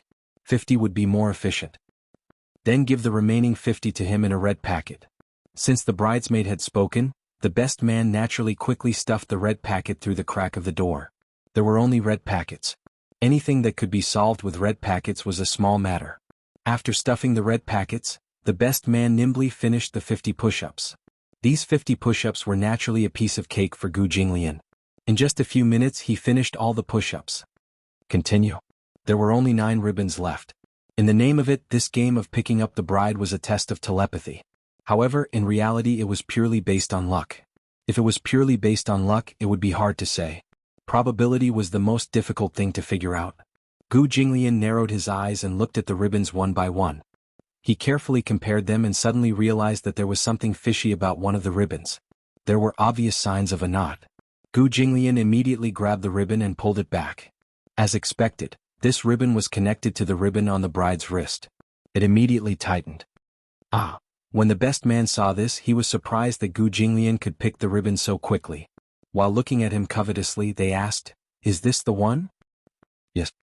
It sounded like the bridesmaid's answer was a little reluctant. It seemed that this was the one. "Can you open the door now?" The best man said angrily, "You just said that as long as we get the ribbon we can go in and pick up the bride. Open the door."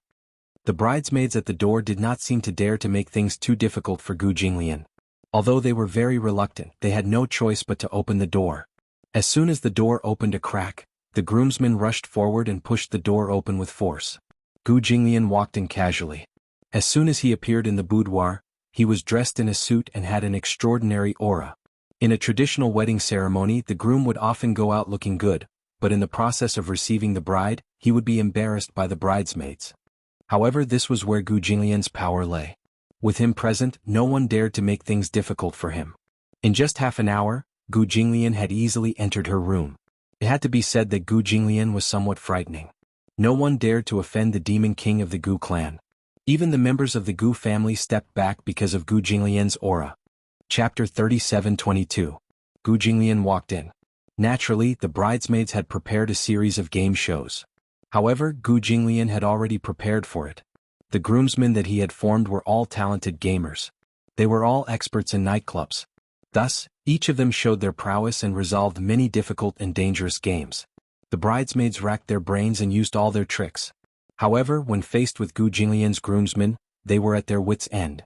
The photographer in charge of the itinerary immediately said, "Groom, lift the bride's veil and kiss the bride." As he spoke, the photographer raised the camera and aimed it at Gu Jinglian. Obviously, he wanted to capture this classic scene. Gu Jinglian walked to the bedside and looked at Chu-Ho, who was sitting cross-legged on the bed. She was wearing a traditional Chinese and phoenix robe and a red veil. She looked very charming. From the moment he walked in until now, she had not said a word. She had been silent the entire time. Was she nervous? Gu Jinglian was a little doubtful. This was the first time in her life that she had experienced a wedding. Could she be so nervous that she could not speak? Just as he was about to reach out and lift Chu-Ho's veil, the photographer immediately said, "Does the groom want to say a few words to the bride?" Gu Jinglian raised his eyebrows and looked at him with some confusion. "Say what?" "Some romantic confessions. Or you can say some promises." "I didn't prepare anything." Everyone was silent. However, Gu Jinglian's reaction was not very surprising. After all, with his personality, he might not be able to lower himself to prepare some mushy and pretentious confessions. He had never cared about things that were too superficial and superficial. The photographer was still encouraging him. Just say a few words. Gu Jinglian pursed his lips. His gloomy expression made everyone present feel that the atmosphere was a little cold. The aura that emanated from his body filled every inch of the room. Even the cameraman was shivering from the cold. So cold, so scary. He was not a member of the Gu family. Instead, he was a photographer that Uncle Fu had specially hired to record every happy moment of the wedding. Uncle Fu had specially instructed him to make the video as heartwarming and romantic as possible. He wanted to make it into a video so that he could keep it as a precious memory in the future. However, this bridegroom was quite uncooperative. The photographer silently picked up his DSLR with an expression that said, "Please go ahead." He didn't dare to say anything else. Gu Jinglian turned around and his gaze fell on the bride. He gently reached out his hands and slowly lifted the corner of the veil. Everyone was so nervous that they held their breaths. The bridesmaids, on the other hand, were grinning wickedly. As the veil was slowly lifted, what was revealed was not Chu-Ho's delicate and beautiful face, but a man's extremely rough jaw. Then, the face of an unfamiliar man was exposed in front of Gu Jinglian. The bride wasn't Chu-Ho. The person sitting on the bed was only wearing the wedding gown and a veil. Until now, he had not realized that the bride on the bed was not Chu-Ho at all. Gu Jinglian was speechless. The bride had been switched. He had deliberately broken in, but he did not expect that the bride he had prepared to welcome would disappear into thin air and be replaced by a rough stranger. ***. Chapter 37:23. The scene froze for a moment, and the air seemed to have frozen. After a long period of dead silence, the crowd suddenly burst into laughter. Ha ha ha ha. Even the groomsmen fell to the ground laughing. This scene was really too impactful. Gu Jinglian stood in front of the bed in his suit, his face ashen.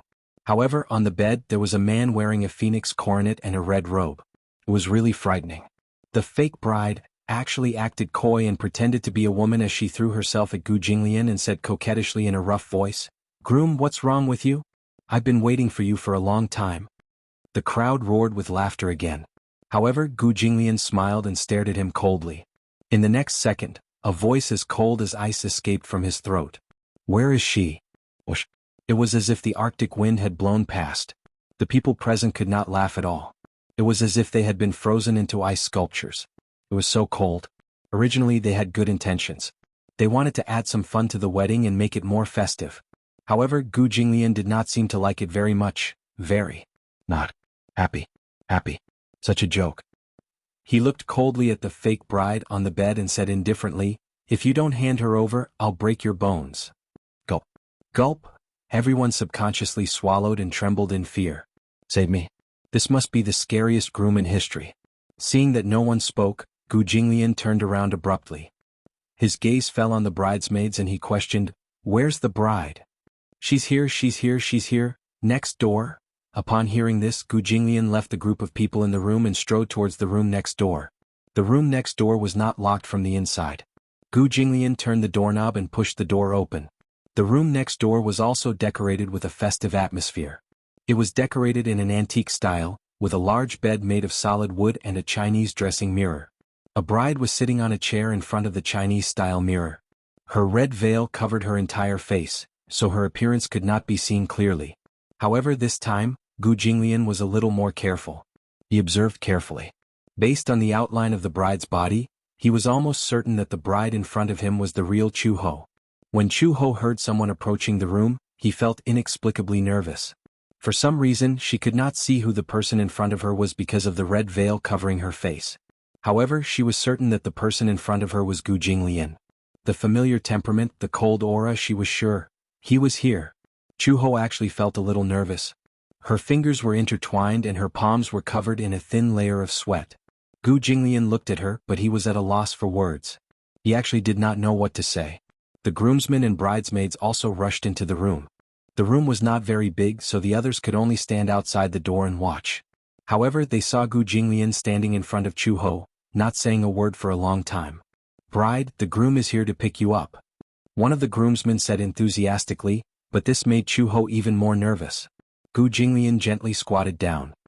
His usually cold and arrogant expression showed a rare tenderness. He had never been good with words. In his silence, he reached out and gently placed his hand on the back of hers. His large palm lifted her hand and wrapped it in his palm. Her hand was not as delicate as other women's. Years of training had left a thin layer of calluses on her palm. Chapter 37:24. Holding her warm hand, ripples appeared in Gu Jinglian's heart.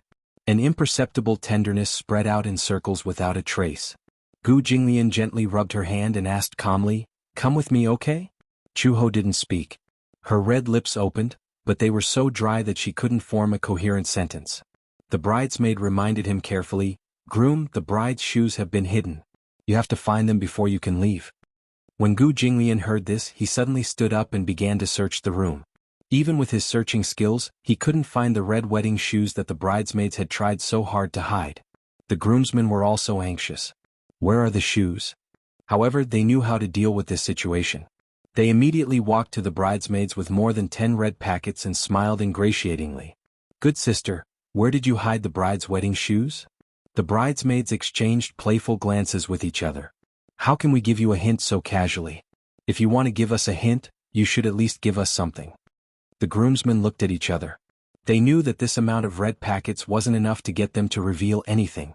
Thus, they took out all the red packets from their bags and presented them to the bridesmaids. "Good sister, this should be enough. You should be able to give us a hint now." The bridesmaids accepted the red packets with a smile and winked mysteriously. Isn't there a saying that goes, 100 years of cultivation is needed to cross the sea on the same boat? 100 years of cultivation is needed to cross the sea on the same boat? This time, everyone was even more puzzled. How could there be a boat in such a small room? 100 years of cultivation is needed to cross the sea on the same boat? Could it be that the wedding shoes were hidden in the model of the boat? Is there a model of the boat in the room? Yes. The model of the boat might be placed together with the model. The groomsmen started to suggest ideas. However, when they said this, the bridesmaids laughed in disdain. What idiots! They already said that it was a hint. If there really was a model of the boat, how could they give such an obvious hint? While the groomsmen were searching for the model of the ship in the room, Gu Jinglian strode to the bed, lifted the quilt with one hand and grabbed the pillow. Everyone followed his gaze and saw a pair of bright red wedding shoes quietly hidden under the pillow. At this moment, everyone finally understood. The hint of the phrase, 100 years of cultivation leads to crossing the same boat, should be the next sentence. 1,000 years of cultivation leads to sleeping on the same pillow. This, sleeping on the same pillow, wasn't the wedding shoes hidden under the pillow? It had to be said that these bridesmaids were quite smart. They were quite particular about hiding the wedding shoes. At the same time, she was impressed by Gu Jinglian's shrewdness. He immediately guessed the hiding place of the wedding shoes. After finding the wedding shoes, Gu Jinglian walked over to Chu Ho with them. He looked at her deeply and suddenly knelt on one knee. He gently lifted one of Chu He's legs, and under the fringed hem of her skirt, a fair and delicate foot fell into his palm. He held her foot with one hand and slowly put a red high heel on her heel with the other. When he had put on the wedding shoes for her, Gu Jinglian looked up and gently lifted the veil. At this moment, Chu Ho's face was extremely red with embarrassment. Chapter 37:25. Gu Jinglian also noticed her blushing face. Although she had applied blush on her face, he could still tell if it was blush or shyness. Knowing that she was shy, Gu Jinglian did not point it out. Instead, he asked seriously, "Can I kiss my bride now?" Chu Ho pursed her lips, but her shoulders shrunk. She did not expect Gu Jinglian to be like other men and say things that made one's heart pound like thunder. However, when he said that, she did not feel that he was being frivolous. Instead, she felt a sweet feeling growing from the bottom of her heart. Everyone saw that she did not move and did not give a definite answer. They cheered enthusiastically. Gu Jinglian gave a rare smile. This was probably the first sincere smile he had given since he stepped into this room. "Close your eyes," he said. Chu Ho was reluctant at first, but Gu Jinglian's burning gaze fell on her face. She did not think too much and closed her eyes. Gu Jinglian lowered his head and gently covered her lips. This was the first time he had kissed her so gently. It was just a light touch, but it was more confusing than a passionate kiss. He kissed her slowly, but Chu Ho felt that her heart was beating faster and faster. She even felt like she was about to suffocate. The faster her heart beat, the more guilty she felt. It was as if her strong heartbeat would reach his ears. Gu Jinglian looked up and smiled at her.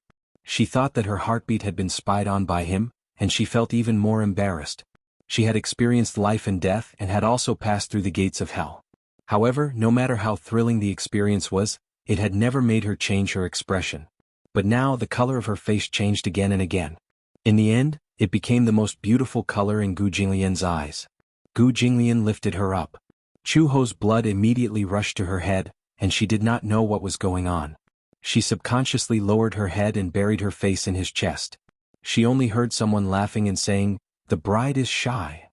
The bride is so beautiful. But why is your face so red? Did you use too much blush?"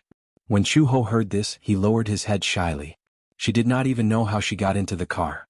It was only when Gu Jinglian put her down in the back seat that she realized she was already in the wedding car. Gu Jinglian was surprised to see her blushing face. In his impression, Chu Ho was an extremely introverted person, but he was not a person who blushed easily. Perhaps it was because Gu Jinglian had always appeared cold and aloof, but he did not know that when she blushed, it was too much. However, he didn't say anything in front of outsiders. It was only after they got into the car that a certain man began to make fun of her. "Why is your face so red?" It would have been better if he hadn't mentioned it. Now that he mentioned it, Chu Ho felt even more uneasy. She raised her hand to touch her face and realized that her face was very hot. She immediately explained, "Oh, maybe it's too hot.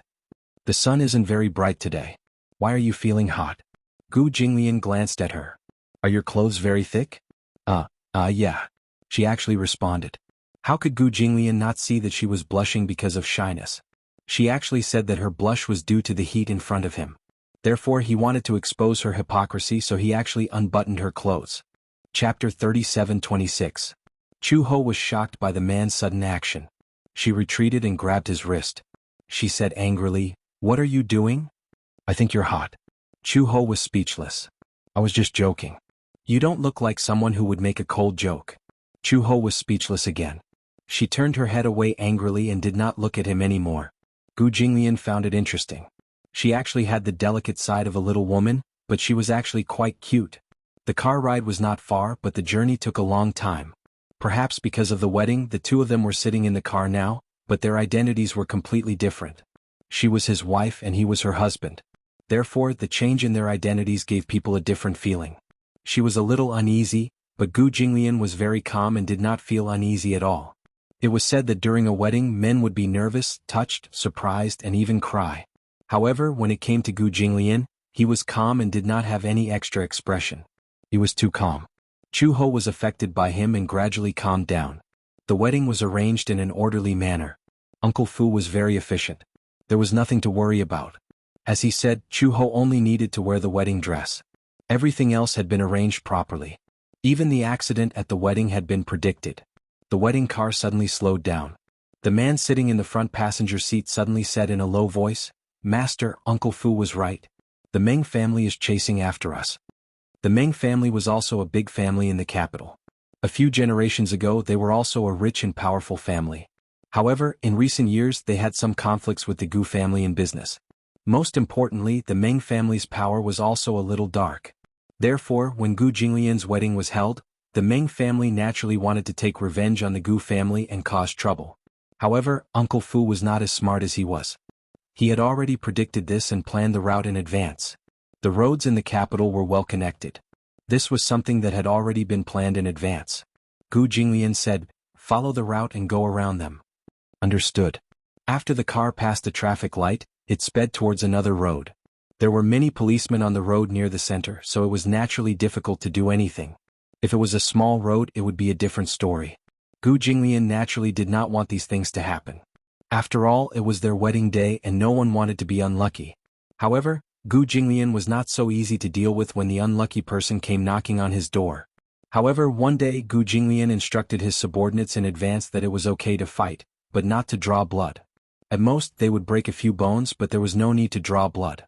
Regardless of whether it was his own blood or the enemy's blood, he should not see it. However, it could also be foreseen that the Meng family would definitely bring weapons when they came. However, the people from the Gu family weren't weak either. Not to mention bringing knives, even if they brought guns, they wouldn't be able to cause any bloodshed. The convoy drove to another road and there was no one around. The people from the Meng family also became arrogant. They rushed over without restraint and directly stopped the Gu family's convoy. The car stopped. Gu Jinglian said to Chu Ho, "Stay in the car. Don't move." Okay. Chu Ho also appeared very calm. Uncle Fu had also told her about this so that she wouldn't make a fuss if something unexpected happened. Chapter 37:27. However, Chuho did not think much of it. With Gu Jinglian's identity and background, it was inevitable that something like this would happen. The people from the Meng family got out of the car and started cursing. Some of them were holding iron rods while others were holding machetes. It was obvious that they were going to fight to the death. Gu Jinglian scoffed. He had never taken a small character like the Meng family seriously. What era was it now? They were still behaving like third-rate hooligans. The people from the Gu family also got out of the car. The people who were hiding by the roadside also surrounded them. As soon as Gu Jinglian pushed open the door, the people from the Meng family saw him and swarmed toward him dauntlessly. Two people broke through the encirclement. They raised the iron rods in their hands and waved them at him. Gu Jinglian did not even look at him.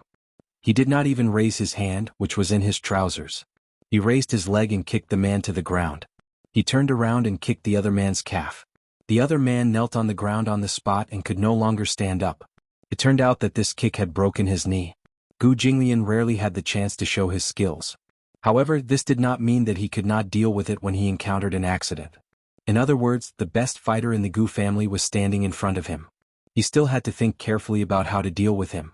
Such a small role was not worth watching. Chuho sat in the car, but he was a little nervous. Through the window, he saw Gu Jinglian's figure disappear into the crowd. He did not know where he was. There was fighting outside and the roars were intense. People kept flying out of the crowd. They were really flying. They lay on the ground and wailed. Some could get up, while others twitched and struggled on the ground. They could not get up no matter what. However, the people from the Gu family were ruthless. They were ruthless, but there was not a single drop of blood. Today was Master Gu's big day. No blood could be seen. It was bad luck. Even though many people from the Meng family came with knives, there was no blood. Just as Chuho was feeling nervous, he caught a glimpse of a barebacked man with a tattoo of Guan Yu on his back. He was sneaking toward the wedding car. He deliberately avoided the eyes of the Gu family. Plus, he was not very strong, so it was easy for people to overlook him. Chuho raised his eyebrows in confusion. What? Was this man here to kidnap her? Seeing that she was sitting in the car, he wanted to do something to her? Chuho smiled and leaned against the car door. When the driver saw this, before he could stop him, Chuho immediately unlocked the car and opened the door. This saved the man from smashing the car window and door with a stick. Chuho got out of the car in a bright red gown. The man was stunned. How could a woman be so daring? He had only seen her cowering in a corner, but he had never thought that she would be so brazen as to face him head-on. The man grinned. "You're very brave, aren't you?" Chuho asked. "What do you want?" "What?" The man smirked. "CKU. Can you do it?"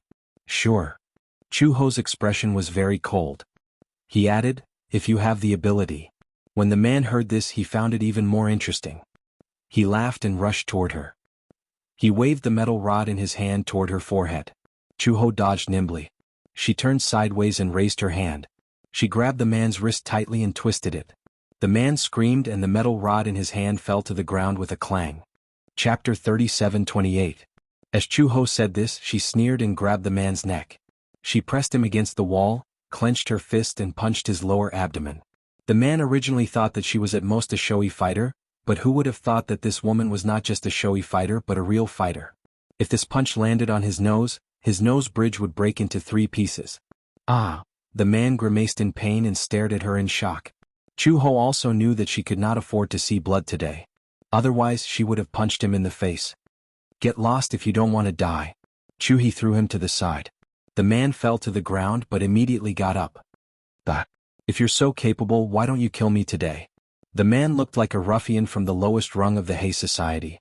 He was obviously trying to disgust Chuho on purpose. He knew that today was her wedding day and that no blood should be spilled, but he still wanted to disgust her.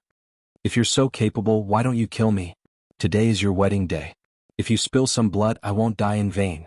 When Chuho heard this, she smiled and walked up to him. She grabbed him by the collar and said meaningfully, "If there's no blood, I can make you wish you were dead." In the past, when she was in the mercenary corps, she had seen and suffered torture without blood. If there was no blood, she could make him wish he was dead. When Gu Jinglian returned to the car after dealing with the small fries, he saw a person lying on the ground.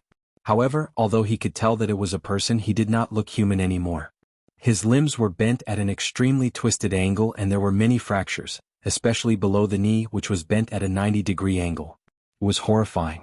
Just by looking at the tattoos on his body, He could tell that this was a fighter from the Meng family. On the other hand, Chu-ho was still sitting in the car in a dignified manner, as if she was still a beautiful and reserved bride. What happened? The chauffeur lowered the car window and said softly, Master Gu, what's going on? Gu Jinglian stepped on the chest of the man on the ground and pressed down lightly.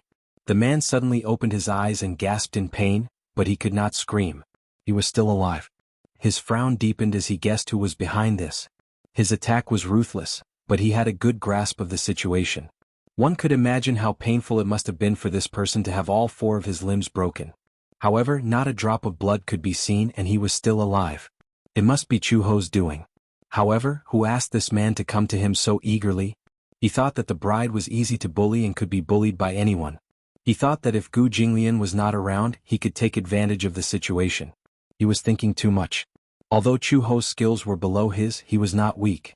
Just how suicidal was this person to send himself to death? The driver still had lingering fears. At first, he was worried that Chu-ho was in danger, but when he saw Chu-ho's skills, he was terrified. What terrifying strength! She was indeed Master Gu's wife. Her strength was comparable to Master Gu's. On the scene, more than half of the Meng family's people were on the ground. Those who were left were the new members of the Meng family. Now, more people from the Gu family had arrived at the scene. Seeing that they had the advantage in numbers, it was difficult to resist. However, due to the Meng family's orders, they did not dare to advance or retreat. Chapter 37-29. They had all come to the capital from different places in order to earn a living.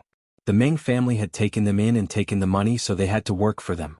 However, even if they had taken the money, they couldn't risk their lives, right? Hence, they hesitated and froze. No one dared to step forward or back away. After the Gu family members had boarded the motorcade, a portion of them stayed behind to guard the scene. The motorcade then looked at the Gu residents. The Meng family members were dumbfounded. Who would have thought that the Gu family members would be so fierce? They had not come here with the intention of arm wrestling with the Gu family. They just wanted to take the Gu family's joy away on such a joyous occasion.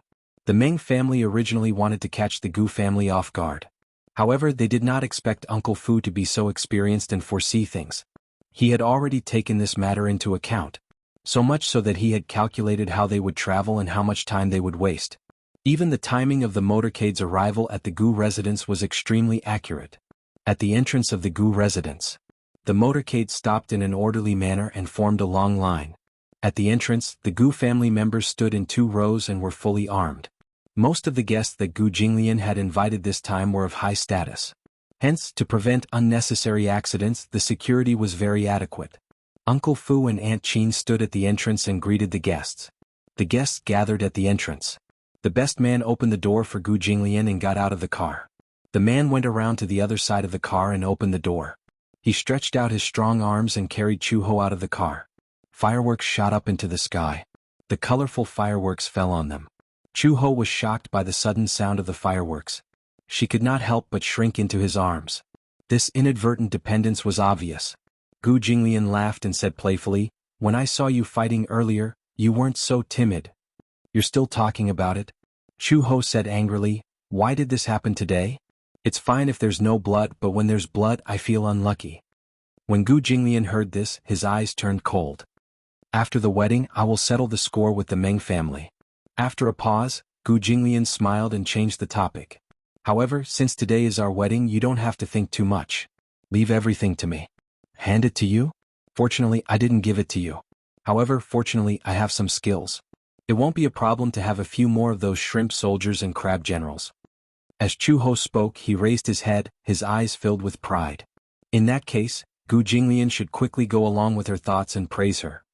"A woman who is worthy of me, Gu Jinglian, is naturally not an ordinary person." Chu-ho could not help but laugh. "Are you praising me or yourself? You won't lose out if you praise me." Gu Jinglian lowered his eyes and stared into her eyes. "Only a man like me is worthy of you."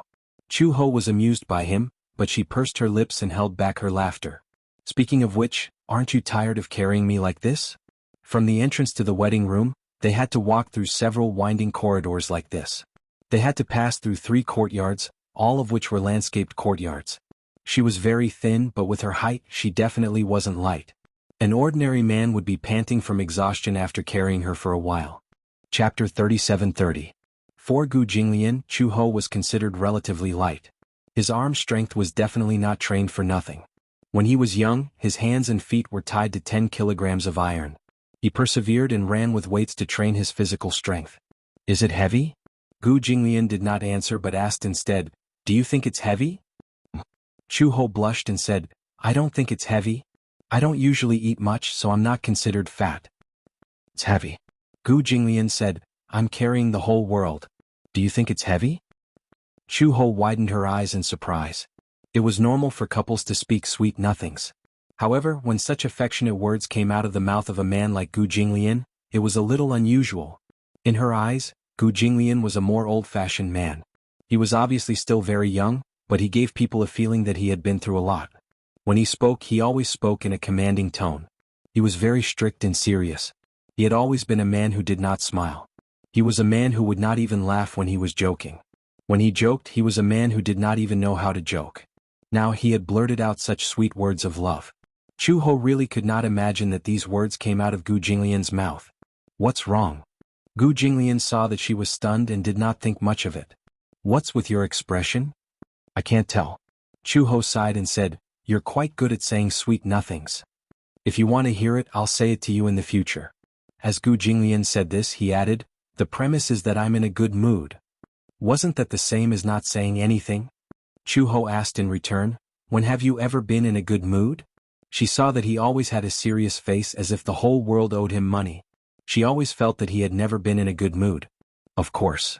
Gu Jinglian snorted coldly. For example, today I'm in a good mood. This was the truth. Ever since he woke up in the morning, his mood had become very light. Even if he encountered people like the Meng family who came to pick a fight, it did not dampen his mood at all. Chu Ho's heart was shaken by something and he trembled slightly. Today her understanding of Gu Jinglian was about to break through the limit. She didn't expect that this man could tell cold jokes, say romantic words, and even say words that could move people. He didn't know if Uncle Fu had taught him how to say these words, or if he had thought of them himself. However, no matter what, even if he already had a draft for these words, it was already not easy for him to swallow his pride and say these words. Although she was not particular about romance, it was already very surprising to hear such words of love coming out of his mouth on such a day. Hugging the entire world. Chu Ho kept recalling this sentence in her mind. She wanted to laugh, but because he was here, she didn't dare to laugh so easily. She didn't want him to think that she was laughing at him. Hence, she secretly covered her mouth and held the apple in her hand to the side of her mouth. The corners of her lips curled up uncontrollably. The apple in her hand was given to her by Mama Fu before they left. Mama Fu said that hugging an apple in her hand would ensure the safety of the two of them for the rest of their lives. This was a moral and also a tradition. Chapter 37-31. Gu Jinglian carried him into the bridal chamber. There was already a group of people gathered at the entrance of the bridal chamber. When they saw Gu Jinglian carrying Chu Ho in, they held up colorful confetti in their hands and sprinkled them over their heads. Chu Ho buried her face in Gu Jinglian's chest. Gu Jinglian also instinctively shielded her to prevent the confetti from falling into her eyes. When the two of them entered the room, Gu Jinglian carried Chu Ho and sat her down on the bed. The bed had already been made the night before. The red embroidered bedsheet and quilt cover, as well as the white quilt on top of it, were stuffed with dates, peanuts, longans and lotus seeds. The quilt was pieced together to form the words, "Give birth to a child soon." Chu Ho glanced at it and her face instantly turned red. She instinctively stroked her lower abdomen, thinking that this child and daughter had already been in her stomach for a long time. According to tradition, when these quilts were laid out, an underage child would be invited to crawl on them. It had a special meaning of joy. Hence, this heavy responsibility fell on Xiao Bao and Lin Shi's shoulders. At night, Uncle Fu carried Xiao Bao and Lin Shi to the bed. They rolled and crawled on the bed. Uncle Fu watched from the side and chuckled. He was extremely happy. However, Xiao Bao did not know the purpose of this. He pestered Uncle Fu and asked him why they had to crawl on the bed. Uncle Fu said, "This is a tradition. You'll know when you grow up." However, Xiao Bao was angry. It seemed like it would take a long time for him to grow up. Wouldn't he have to wait for a long time to find out? While Gu Jinglian and Chu Ho were sitting, Lin Shi walked over with a pair of red scissors and a small red bag in his hands. He walked in front of Gu Jinglian and Chu Ho, smiled shyly and said softly, "Dad, Mom, don't move." Yes. Chu Ho didn't know what he was going to do, but he was obedient and sat still. Lin Shi carefully cut a few strands of hair from her head. He cut them very carefully. He was worried that he would prick her skin, but he was also worried that he would mess up her hair. He cut a strand of hair and walked over to Gu Jinglian. He cut another strand of hair from his temples. Gu Jinglian's hair was naturally not as long as Chu Ho's, but it was not very short either. Lin Shi carefully twisted the two strands of hair together and gently placed them into the red fortune pouch. This meant that the two of them were officially husband and wife. Lin Shi smiled and said a few words of joy. I wish you a happy and blissful marriage. I wish you a child soon. I wish you a happy and loving life.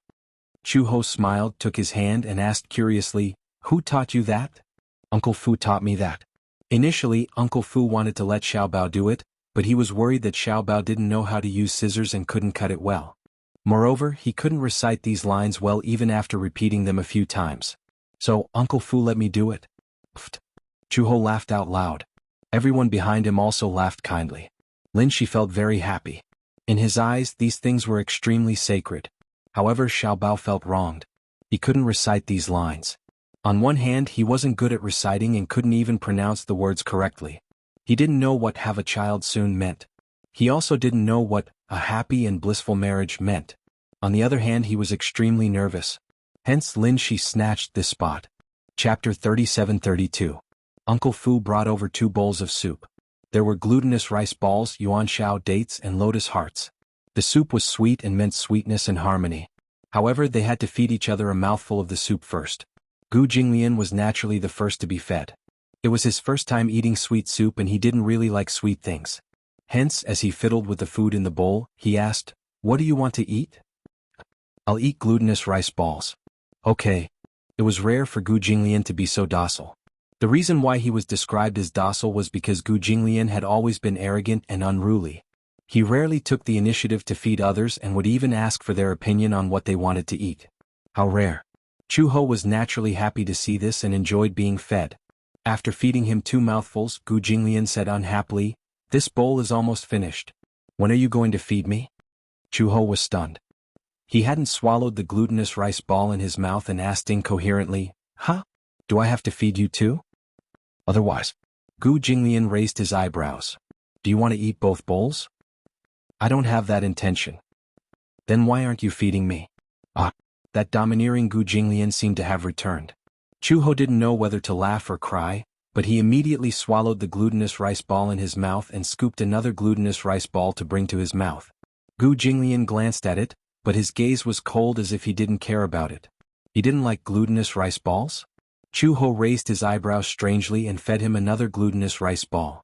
Gu Jinglian still didn't open his mouth. Chu Ho couldn't sit still anymore and asked impatiently, what do you want to eat? Gu Jinglian smiled wickedly and leaned closer to her. He said slowly, I want to eat what you feed me with your mouth. You? Chu Ho's face immediately turned red. Even though Gu Jinglian deliberately lowered his voice, Uncle Fu, who was beside him, heard him. He raised his head and said to the people in the room, Mr. Gu wants to eat the bride, so he fed her with her mouth. Bride, please satisfy the groom and feed him with your mouth. Exactly. The cameraman also walked over with his camera and pointed it at them. He smiled and said, Bride, don't be too shy. Use your mouth to feed the groom. It's a good opportunity for me to capture this scene. Chu Ho pursed her lips reluctantly.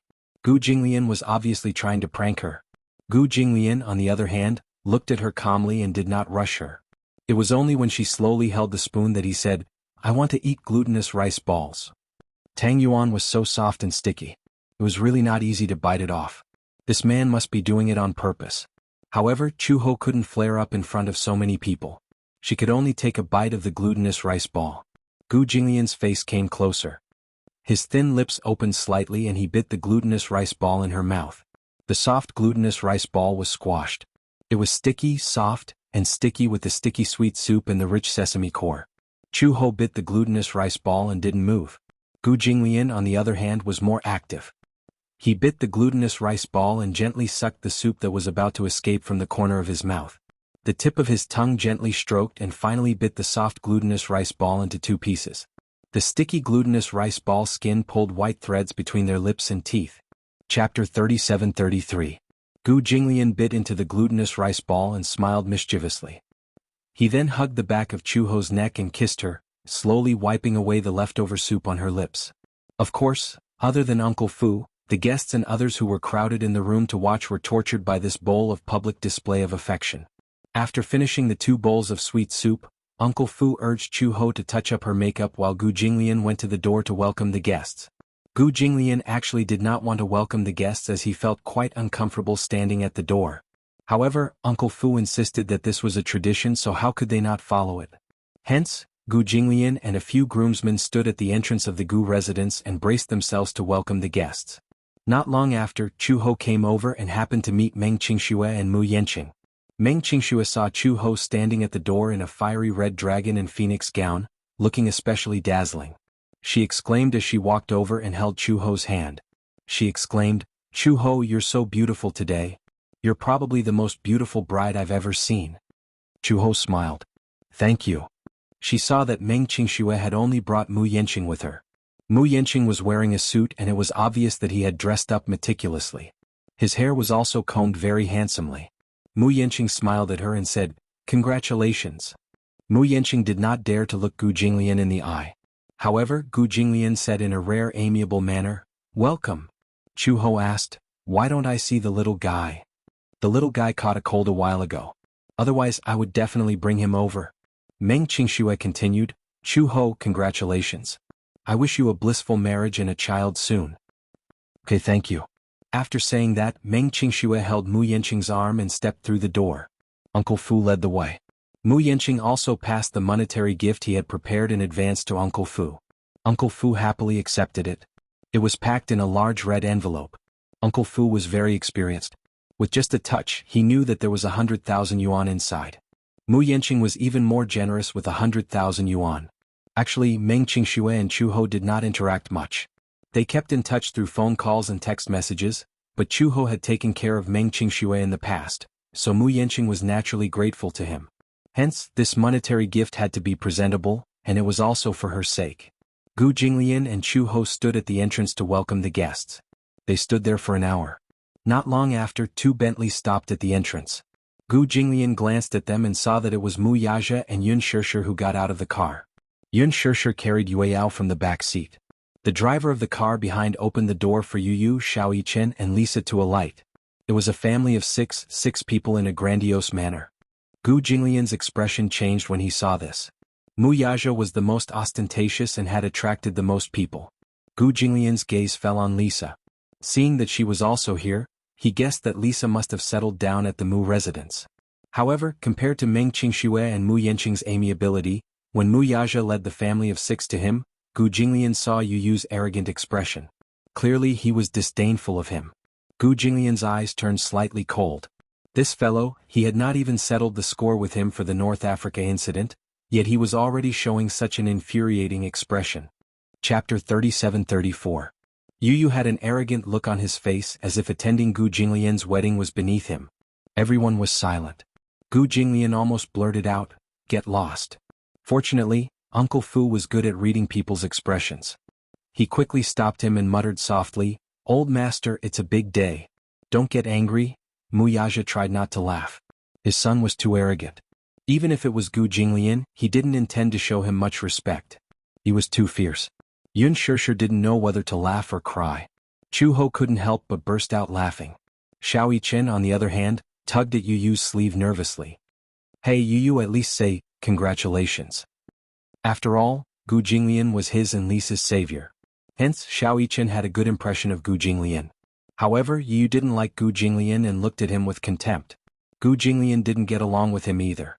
The two of them, one adult and one child, looked at each other with great hostility. Yun Shishir quickly stepped forward and said to Gu Jinglian and Chu Ho, "Jinglian, Chu Ho, congratulations. Congratulations on your marriage and may you live a long and happy life together."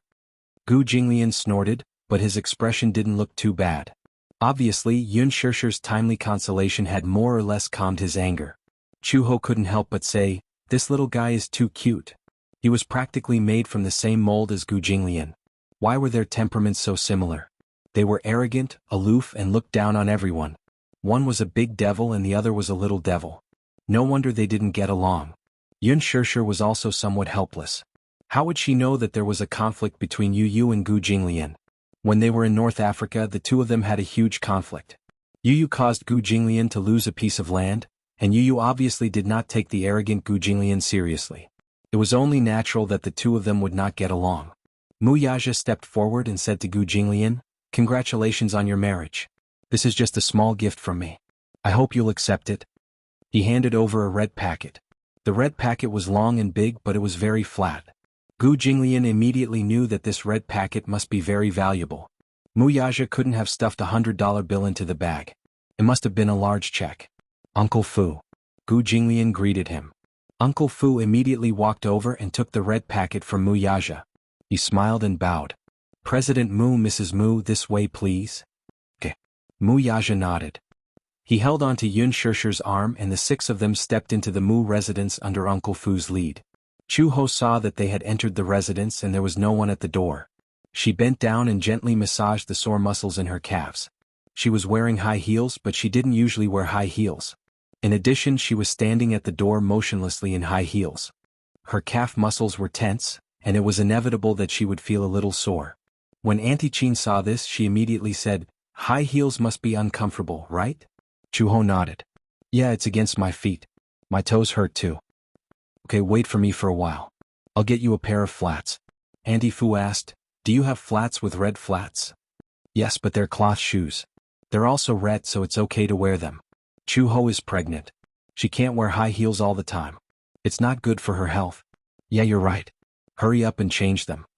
Chapter 37-35. This was because it was a traditional Chinese wedding. Therefore there was also a ceremony to worship heaven and earth. After all the guests had arrived, Gu Jinglian and Chu Ho followed the tradition and worshipped heaven and earth. Then the ceremony was considered complete. It was the first time that Chu Ho had experienced such a traditional wedding. She found it very novel. However, this wedding had a special meaning to Gu Jinglian. He had never thought that he would marry and have children in this life. Even more so, he had never thought that his wife would be Chu Ho. She was once an Interpol officer and he was a name on the Interpol blacklist. Two names that would never have crossed each other's paths in their lives were now linked together. On this day, Gu Jinglian appeared to be very happy. Together with Uncle Fu, he did not refuse any of the guests' toasts and drank some wine. When everyone cheered for him to kiss the bride, Gu Jinglian did not pull a long face. Instead, he generously put his arm around Chu Ho's waist and gently kissed her red lips. No matter what, he refused to do it. Chu Ho also felt that with Gu Jinglian's style, he would definitely not show off his love in front of everyone. Such an ascetic man would definitely be a different person in private. However, in front of so many people, he would definitely not let them off too easily. Some people cheered and urged them to disturb the bridal chamber. Gu Jinglian's expression immediately darkened. Although he did not say anything, his attitude was clear. If they dared to disturb the bridal chamber, they would try it. Of course, everyone was just talking. If they really wanted to disturb Gu Jinglian's bridal chamber, they would not dare to do it even if they had 10 times the courage. After the banquet, the guests left one by one. At night, Gu Jinglian dealt with all the situations. When he entered the room, Chu Ho was sitting on the big bed in a bright red wedding dress. She was holding 2 dolls in her arms. These 2 dolls were handmade by Uncle Fu and were placed on the bed. One was a girl doll and the other was a boy doll. It meant that they had both a son and a daughter. The girl held the word Bai Nian in her hands, while the boy held the word Hao Feng in his arms. When put together, it meant Hao Feng. In addition, Chu Ho was carrying a pair of twins, a boy and a girl. This pair of babies was especially suitable for the occasion. When Chu Ho saw it, he couldn't bear to part with it and kept holding it in his arms. Meng Qingxue was also there. She held Xiao Bao in her arms and chatted with her. When she saw Gu Jinglian, she stood up with a smile and said, "Ah, the groom is here. It's time for me to leave and not disturb your wedding night." Xiao Bao was originally reluctant to leave, but Meng Qingxue quietly whispered a few words into his ear. When Xiao Bao heard this, he instantly beamed with joy and obediently followed her. After the two of them left, Meng Qingxue did not forget to close the door. Gu Jinglian turned around and looked at Chu Ho. For some reason, she could still act gracefully in front of the guests. Now that there was no one else in the room except for them, he seemed a little uneasy. Have the guests all left? Gu Jinglian hummed an acknowledgement and walked over to sit beside her. He was wearing a suit. Because it was a Chinese wedding, the suit had Chinese elements. There was gold embroidery on the collar and sleeves. The buttons were also carved with dragons and phoenixes. Under the lights, the whole room was a sea of red. Chapter 37-36. Red curtains, red window panes, red sheets and quilts. Even her body was covered in a bright red color, giving her an ancient charm. Chu-Ho nervously intertwined her hands together. For a moment she did not know what to say. Gu Jinglian tugged at his tie slightly. Perhaps it was because he had drunk alcohol, but his body was a little warm. This feeling, this scene, this wedding night. The ancients said that every moment of the night was worth 1,000 gold. However, if it were them, Gu Jinglian would probably suffer a little. She was now pregnant with a pair of twins. Because it was still early pregnancy, it was best to avoid sex as much as possible. Uncle Fu had also repeatedly reminded Gu Jinglian that they could not do it on the wedding night, lest it affected the babies. Gu Jinglian was naturally very cautious about the children. Therefore, even if he was in such an environment, it made him have some thoughts about her. However, because of the two little guys in her stomach, no matter how many thoughts he had, he could only ruthlessly strangle them to extinction. Chu-Ho saw that his breathing was a little heavy, but she did not know that it was because he had drunk alcohol. She thought that he was suppressing it, so she said with a red face, "Mother Blessing said that when you're pregnant, you should avoid sex as much as possible. I'm afraid you can't do that today." She said it more ambiguously. When Gu Jinglian heard this, he turned his face and looked at her deeply, but he asked knowingly, "Which one?" She played dumb. "Which one are you talking about?" Chu-Ho said a little angrily, "Why are you still asking when you know?" "I don't know." Gu Jinglian's ability to play dumb was not much worse than hers. "If you don't say it, how would I know?" At this moment, his gaze fell on her face. His handsome eyes were so deep and ambiguous that it was so rich that it was about to overflow. Chu-Ho only felt her face burning under his stare. "Gu Jinglian, don't ask when you know the answer." Gu Jinglian, however, brushed it off completely. "I really don't know." Chu-Ho snorted disapprovingly.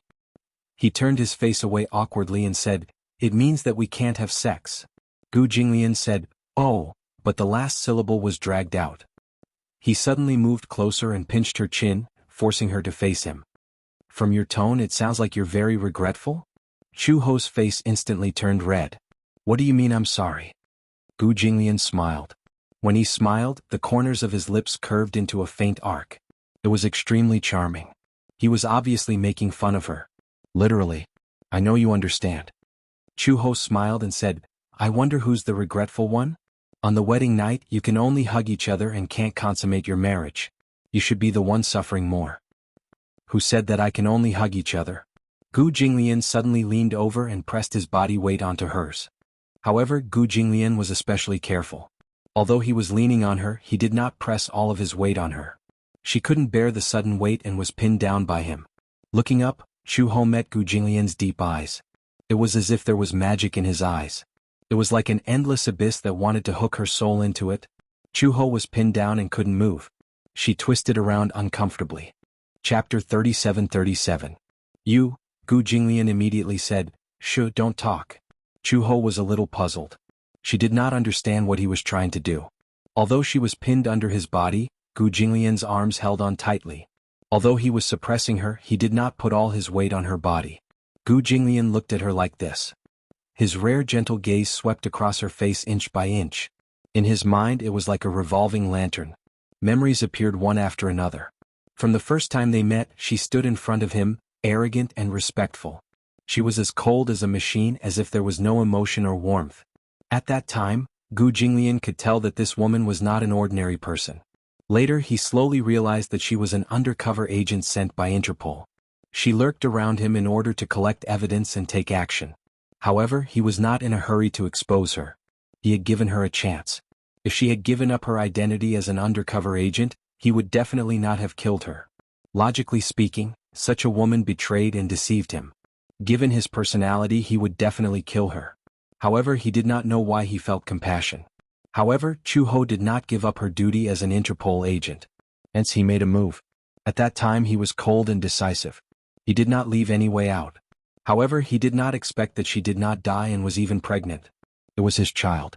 Their reunion 5 years later was unexpected, but also expected. He did not expect that their child was already 5 years old. His name was Xiaobao. When Gu Jinglian heard this name, he did not know whether to laugh or cry. This name sounded a little old-fashioned.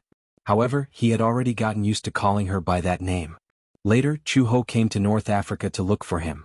She braved the rain of bullets and came to him alone in such a dangerous war zone. Gu Jinglian did not expect her to come. When he saw her, he was still a little puzzled. He thought that if he died in North Africa, Chu-ho would definitely feel relieved and leave the Gu family with Xiao Bao. He did not expect that she would come to North Africa to look for him. Along the way from North Africa, the two of them had experienced life and death situations and passed through many difficulties and obstacles. At that time, when they boarded the ship back to the capital, Gu Jinglian had already decided on her. He had set his mind on this woman. Gu Jinglian looked at her fixedly. Chu-ho asked him uneasily, "What's wrong? You keep staring at me." However, in the next second, Gu Jinglian's thin lips gently covered hers. He gently pried open her soft lips and drove straight in. This was the first time in his life that he had taken the initiative to kiss her so gently. At first, Chu-ho was frozen by such a sudden kiss and did not dare to move. However, she gradually got used to this kind of kiss and knew how to respond to him slowly. When they kissed, the chemistry between the two of them was unparalleled. Feeling her response, Gu Jinglian kissed her even more deeply. He took her hand and guided her to hug him. Chu-ho smiled, closed her eyes, and hugged his shoulders obediently. The kiss deepened. Gu Jinglian turned around and pulled her onto his body. He hugged the back of her neck. A few strands of Chu-ho's black hair suddenly fell and covered his eyes. The room was brightly lit. Chapter 37-38. After they got married, they did not have the time to be sweet. Moreover, with Gu Jinglian's personality, even if he wanted to be sweet, he would not be able to be sweet. Therefore, she naturally entered a difficult pregnancy. During the early stages of pregnancy, Chu-ho began to have pregnancy symptoms. In fact, her physical fitness was considered good, so the pregnancy symptoms were not very serious. Other than feeling nauseous every morning and not being able to see greasy things, the most strange thing was that, like most pregnant women, she had an inexplicable preference for sour and sweet things. Uncle Fu bought some sour plums and candied plums and put them on the bedside table. When Chu-ho was hungry, she would take one or two of them out to eat. This was because she did not know if she could eat more of these sour plums. She heard that if she ate too much sweet food during pregnancy, it was easy to get diabetes. Therefore, she did not dare to eat too much sweet things. When she was hungry, she would eat a few to satisfy her cravings. After that, she would not eat more. However, Xiao Bao and Lin Shi would sometimes sneak into her room to look for some snacks. They did not know why Uncle Fu prepared so many candied plums and sour plums. They thought that Chu-ho had hidden the snacks and did not want to let them eat them. Therefore, they would steal a can every time. When Uncle Fu saw this, he also guessed who the culprit was. However, he just smiled and pretended not to know. He replenished the stock again. When Chu-ho's pregnancy symptoms were at their worst, she did not eat much for 2 whole days. It was not that she did not eat. Chu-ho's tolerance was amazing. Even if the food was not to her appetite and she felt nauseous when she saw it, she endured it and ate it. However, before she could digest it, she vomited it all out. Sometimes he would even vomit out bile. After a week, she had lost a lot of weight. It was really not easy to be pregnant. This was Gu Jinglian's only sigh. In addition, she was pregnant with 2 little guys. Therefore, her belly looked obviously bigger than other pregnant women's. Other pregnant women's bellies were more than 4 months old, but she was already so big at 3 months. However, even though he was pregnant, Chu-ho still insisted on exercising. When he woke up in the morning, after washing his face and brushing his teeth, he insisted on taking a walk in the backyard. After eating, he walked around as much as he could. In the evening, Gu Jinglian came back. He never took a walk, but ever since Chu-ho got pregnant, he became patient and insisted on holding her hand to take a walk. Gradually, the number of people taking a stroll increased. Uncle Fu would also tag along. Mama Chin was worried that Chu-ho would feel unwell and vomit halfway through the stroll, so she also tagged along eagerly. Xiao Bao and Lin Shi were also worried, so every time after dinner, the group would take a stroll in the back garden. Although Chu-ho's pregnancy was not serious, it lasted for a long time. During that time, she could not eat anything. Uncle Fu and Mama Chin went back and forth on the food. It could be said that they had deliberately racked their brains. They even specially hired a nutritionist to come back and customize a special diet for her. In the end, Chu-ho did not have an appetite. Other than porridge, she would vomit everything that had a little oil on it. It was better not to eat it. Otherwise, she would not be able to withstand vomiting like this every day. Chapter 37-39. At the very least, Chu-ho would not have any extreme reactions after eating these. However, what surprised Mother Chin the most was that even after she was pregnant, Chuho's mood remained very good. It was said that during pregnancy, especially in the middle, pregnant women would often lose control of their emotions and become very irritable. Sometimes they would lose their temper for no reason. However, Chuho would not. His mood was so stable that it made one's hair stand on end. He still looked calm and composed, no different from usual. On the other hand, Gu Jinglian's temper changed a lot. In front of Chuho, no matter how bad his mood was, he would not show any negative emotions. However, when it came to other people, his temper was worse than before. Especially every time Chuho vomited everything he had just eaten, he would find Mother Qin and vent his anger, blaming her for not preparing the food well. As a result, Gu Jinglian was especially irritable when he saw Chuho suffer. He had never been good at expressing his feelings in front of Chuho. Everyone could tell that he was just worried about Chuho. Chuho once found out about it and felt very apologetic. Whether he vomited or not really had much to do with the food Mother Qin prepared. He instinctively rejected it even if it was just a little bit of greasy meat. Perhaps he would feel better after this period of time. Chuho looked for Mother Qin guiltily and apologized to her. However, Mother Qin laughed. I was wondering what was going on. You even specially looked for me. Sai, it's nothing. Old Master's temper is much better than before. In the past he always had a bad temper. Did he get angry often? It would be better if he got angry often. At least he wouldn't keep it to himself. It would be easier to talk about it. Mother Qin mentioned some of Gu Jinglian's past. In the past, Gu Jinglian was ruthless in dealing with people.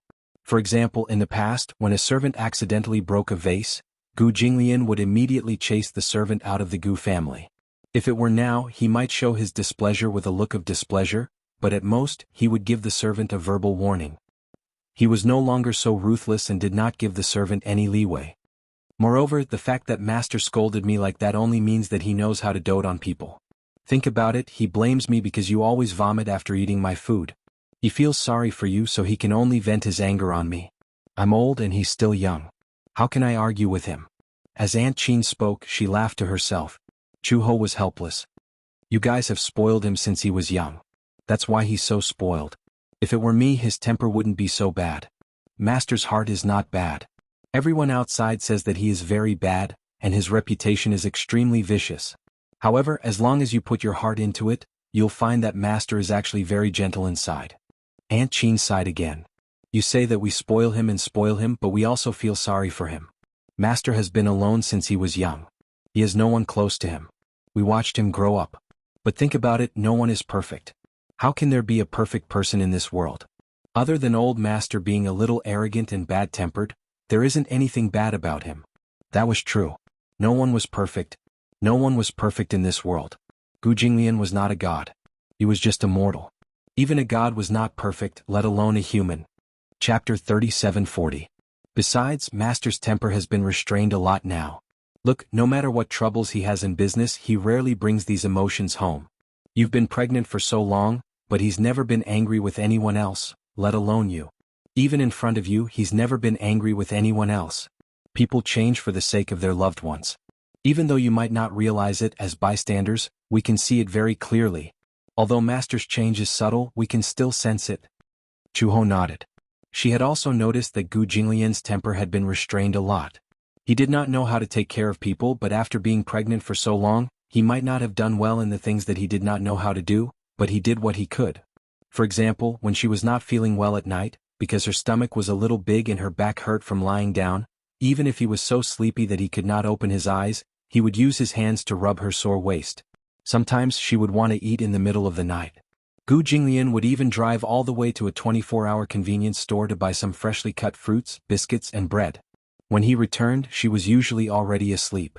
He would put these food by the bedside. When she woke up hungry again, she could reach out and get it. Chuho also saw it. The changes that Gu Jinglian had made for her were unimaginable. The short yet long period of early pregnancy seemed to have passed quietly in the wee hours of the morning. One day, Chuho woke up and a strong sense of hunger surrounded her. She shook Gu Jinglian awake and said that she wanted to eat drumsticks.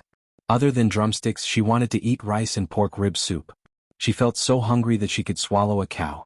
For some reason, this hunger was so fierce that as soon as she woke up, her appetite was great and she wanted to eat and drink. However, Gu Jinglian was a little cautious. Ever since she started having pregnancy symptoms, she couldn't touch these oily things. Now she suddenly said that she wanted to eat chicken drumsticks and pork rib soup. However, even though he was a little worried, Gu Jinglian still got out of bed and woke Uncle Fu up so that he could take care of it. Uncle Fu was also a good cook. He didn't wake Mama Chin up and cooked a pot of pork ribs and radish soup, braised chicken legs and a pot of rice. The group of people sat at the dining table and were on tenterhooks. They were sweating profusely until Chu Ho finished a bowl of rice, 2 drumsticks and a few ribs. His mouth was glistening with oil. She was so hungry that she couldn't care less about her manners. She was so focused on eating that the rice grains stuck to the corners of her mouth. Gu Jinglian's heart ached when he saw her eating in such a hurry. He knew that she was too hungry. Perhaps it was hard for ordinary people to understand this kind of hunger. She was so hungry that her whole body was trembling. It was as if she would faint in the next second. After breakfast, Chu Ho went back to her room and lay down. Gu Jinglian didn't dare to sleep. He was worried that she would feel nauseous again and vomit everything that she had eaten. Everyone was on high alert, but they did not expect Chu He to sleep for the entire morning and only wake up at noon. At noon, Mama Chin made another pot of braised pork. Chu Ho got up and sat down to eat again. However, because she wasn't that hungry anymore, she didn't eat in a hurry. For the whole afternoon, Chu Ho didn't show any signs of vomiting. Chapter 37:41. In the end, even though everyone was on guard for the whole afternoon, Chu Ho still showed no signs of vomiting. Uncle Fu cheered. It was probably because the pregnancy period had passed. This time they didn't have to worry about oil anymore. At night, when Gu Jinglian came back, the whole family sat around the dining table. Gu Jinglian gave her a few pieces of red braised pork and urged her to eat a few pieces of meat. After eating, she didn't show any signs of nausea. Mother Chin said happily, "Chu Ho, don't you feel uncomfortable anymore?" "Yes, I don't," Chu Ho said with a smile. "I won't vomit anymore." Wow. Mother Chin beamed with joy. She and Uncle Fu looked at each other and were very gratified. "It's good that you don't vomit anymore. You can finally nourish your body," Uncle Fu said with heartache. "You haven't been able to eat much oil recently, and the whole family has been nervous. You haven't seen old master. He hasn't slept well for a few days and he's worried that you're not feeling well." Gu Jinglian cleared his throat and looked at him warningly, blaming him for talking too much. Uncle Fu smiled. "Old master is shy. He's worried about his wife and he won't let others talk about it." "Uncle Fu." Gu Jinglian warned again and Uncle Fu was so scared that he kept quiet. Chu Ho covered her mouth and laughed. "All right, stop threatening Uncle Fu," Chu Ho said. Then she said to Uncle Fu, "Uncle Fu, I've made you and Mother Chin worry for a while. I don't know what happened, but in just one night when I woke up I really wanted to eat some oil and meat. I was craving it. After eating drumsticks and ribs I didn't feel sick. It was really amazing. At that time when I was pregnant it was the same. This pregnancy reaction came and went quickly. It came and went quickly. It came and went as I wished. It was gone just like that. This means that your pregnancy reaction has subsided." Chu He nodded as if a heavy burden had been lifted from her shoulders. The pregnancy reaction was too torturous. She didn't know how to get through this period of time. It was too torturous. She also felt tormented and so did everyone else. Fortunately, it was already over. After the pregnancy symptoms passed, Auntie Chin and Uncle Fu were busy adjusting her body. Due to her pregnancy symptoms, she had been eating and vomiting, and she had lost a lot of weight. Hence, Mama Chin stewed an old hen and fed it to Chu Ho with chicken soup for 3 days in a row, hoping that Chu Ho would be able to replenish the nutrients that she had lost previously. Chu Ho didn't really like soup, so Uncle Fu coaxed her. "The nutrients of an old hen are all in the soup. Eating chicken can't compare to drinking this soup. Besides, you have to think about it. This chicken soup isn't for you to drink. You have to think about it. You're pregnant with 2 little guys. If you don't want to, then don't treat them unfairly." When Uncle Fu said this, Chu Ho understood. For the sake of the 2 little guys in her stomach who were waiting to be fed, Chu Ho drank the soup no matter how much she didn't like it. There weren't many ingredients in the chicken soup. It was the original flavor. Although it was light, it was also naturally delicious. Other than the chicken soup and rib soup, Uncle Fu also paid attention to the nutritional balance. According to the nutritionist's formula, Chu Ho gained some weight after half a month. Everyone was happy. This meant that the nutritious meals made sense. In half a month she had more or less gained weight. However, Chu Ho was a little worried. Chapter 37:42. Uncle Fu, if you keep feeding me like this, I'll definitely become a pig. Uncle Fu was amused when he heard this. What? Are you worried that old master will despise you if you become a pig? Chu Ho laughed and said, If I really become a pig, I'll despise myself, let alone him. No, why would old master despise you? Chu-ho snorted and said, I don't want to eat until I'm fat. Don't feed me so much in the future. However, even though he said that, he still continued to eat. She still ate and slept as usual. Chu-he felt that she was almost no different from a pig. She ate and slept. She did not have to worry about anything. Gradually, when she was more than 5 months pregnant, Chu-ho's belly became bigger and bigger. Usually, a 5-month pregnant woman's belly wouldn't be very big, but Chu-ho's belly had become round and bulging. Usually when he was at home he didn't notice it. However, when Gu Jinglian accompanied him to the prenatal checkup, the contrast was immediately reflected when he compared it with other 5-month pregnant women. Chu-ho even wondered if his belly had become so big from eating too much, or if there were other reasons. The doctor said that other people only had 1 child but he had 2. Naturally, his belly was bigger than other people's. However, this was too big. Because he was more than 5 months pregnant, Mother Qin was worried that Chu-ho's hair was too long and he was eating too much nutrition. Hence, she suggested to Gu Jinglian that they take Chu-ho to have his hair trimmed and cut. However, Gu Jinglian wasn't very willing to do so. He couldn't understand how his hair could be nourished. However, Mother Qin said that his hair was very nutritious, especially the ends of Chu-ho's hair. They were actually a little split, which meant that the nutrients couldn't keep up with such long hair. Seeing that Gu Jinglian was unwilling, Mother Qin persuaded him again and again. She said that his hair could grow again if he cut it. With that said, Gu Jinglian reluctantly agreed. However, Gu Jinglian could not bear to cut too much hair. The scissors reached his ears, so Gu Jinglian could not bear to cut his hair. He stood at the side and stared at the scissors in the barber's hand. His burning gaze made the barber feel as if the scissors in his hand were about to melt. It was so hot. Even though Uncle Fu was standing by the side, desperately hinting at the hairdresser to cut it a little shorter, the hairdresser could only laugh bitterly and did not dare to cut it anymore. Only then did Uncle Fu notice Gu Jinglian's cold gaze. When he understood what was going on, he did not know whether to laugh or cry. He scolded in his heart, Master is already such an adult, why is he acting like a child at this time? After cutting her hair, Chu-ho stood up and looked at herself in the mirror. She used to have short hair, but after she got together with Gu Jinglian, she stopped cutting her hair. Now that she had cut her hair short, she was not used to it. How is it? Chu-ho turned to look at Gu Jinglian and mumbled, I'm not used to my short hair. Gu Jinglian snorted unhappily. He was not used to it even more than she was. Seeing his unhappy expression, Chu-ho suddenly reached out and patted his head. All right, don't be angry. When we unload the goods, I'll let my hair grow a little longer. Unload the goods? Gu Jinglian did not understand what this term was. Chu-ho and Uncle Fu looked at each other and smiled. Unload the goods was a term used in the maternity circle. It meant to give birth. Chapter 3743. She didn't use WeChat much, but ever since she got pregnant she had been bored out of her mind. She started fumbling with her phone and entered a WeChat group for expectant mothers in the same city. It was filled with pregnant women or women who had just given birth. Some of them were lying in the waiting room, chatting on WeChat about how they felt about waiting for labor. For example, how painful the contractions were, and how they had only opened 3 fingers in one night. Some of them wanted to give birth naturally but they couldn't, so they had to resort to C-sections. There were all kinds of people in the world. At first, Chu-ho thought it was interesting. With the intention of learning from it, she also spoke enthusiastically in the group. Later she realized that this WeChat group was more like a tree hole. Many expectant mothers complained and sought comfort in it. Chu-ho's deepest impression was of a pregnant woman who was 7 months pregnant crying in the WeChat group. Because she couldn't have sex during pregnancy, her husband asked her to do some outrageous things, but she was unwilling. Later, when she was 7 months pregnant, she accidentally found out that her husband was having an affair. She was in despair and pain.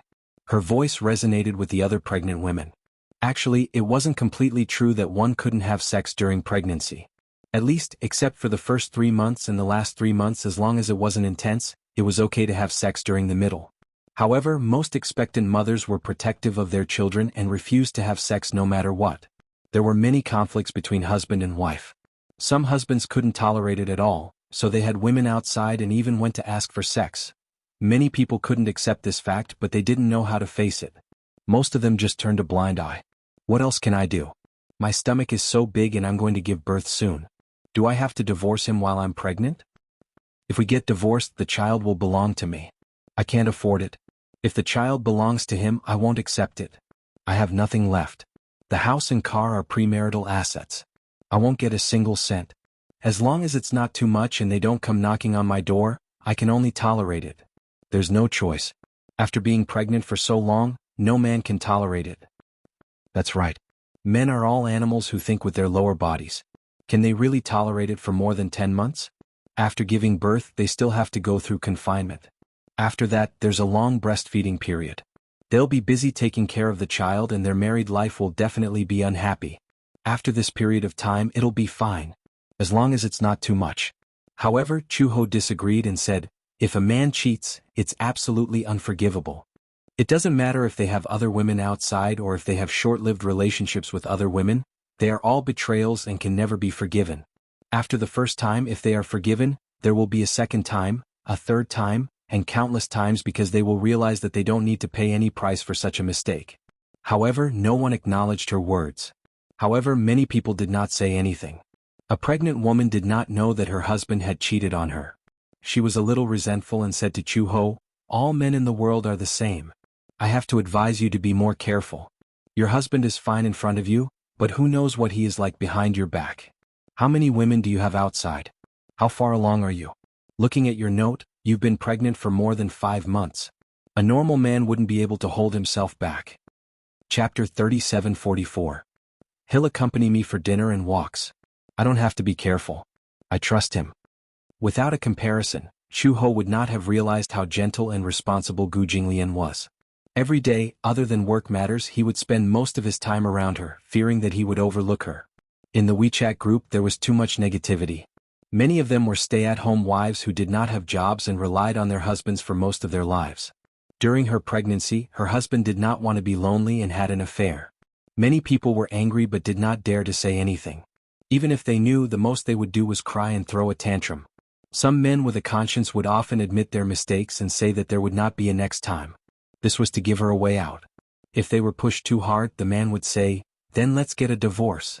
Many people would be at a loss and would not know what to do. It was as if they did not know what to do if they left the man. That woman was aggressive. You trust him? Before this happened to my man, I also trusted him. I did not suspect that he would go out and find another woman. But it has happened. I don't want to believe it, but I have to accept the reality. Men are all like this. If you don't know, it's good that he hid it, but it doesn't mean that it didn't happen. It didn't happen, but it doesn't mean that it won't happen. Just wait and see. Can your man endure 5 months? Can he endure 10 months? Can he endure 10 months? Can he endure your confinement and breastfeeding period? Don't think too highly of men. Men are like that. Her last sentence was full of contempt. Chuho laughed. You were betrayed by your husband. Look, all the women in the world are as miserable as you. But you don't have to impose your misfortune on me to make your husband look so dignified. My husband is a responsible man. You don't have to smear his reputation. How confident are you? That woman laughed. Your man must be very ugly. Otherwise, why can't he even find another woman? Seeing that the atmosphere was getting tense, the others said nervously, don't be like this. Everyone should be friendly. Don't make things unpleasant. Since this has happened, let's think of a way to deal with it. Don't quarrel. Exactly. Chuho stopped talking and threw his phone aside. He was full of anger. She was not angry because the man had cheated on her, but because these women condoned the betrayal. If it were her, she would not be able to tolerate such betrayal. She even wondered if Gu Jinglian would get tired of this marriage one day and fall in love with another woman. If that was really the case, she would not try to save him. When he had a change of heart, he was already not loyal to his marriage. She couldn't accept a little bit of infidelity. Be it his body or mind, he could not tolerate even the slightest bit of betrayal. Similarly, she would not betray him. Even if a man better than him appeared one day, she would never betray him. Since she had chosen him and had bowed to the heavens and earth during the wedding, she had made a promise. She had to be faithful to her promise and stay by his side for the rest of her life. This was Chuho's understanding of marriage. Apart from natural disasters and man-made disasters, life and death, there was nothing that could separate them. Then did Gu Jinglian think the same? Chapter 37:45. Chuho put her phone aside and ignored the WeChat messages. However, a few people in the WeChat group had formed a new group.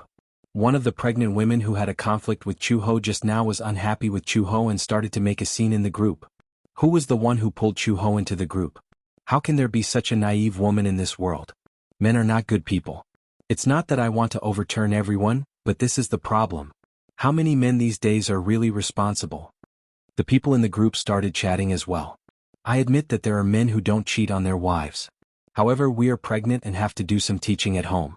In the end, when men come home, they are either lying on the sofa or lying on the bed. They are just like masters. At this point, she opened the floodgates of resentment. Most of the pregnant women who joined the group did not have a harmonious family life.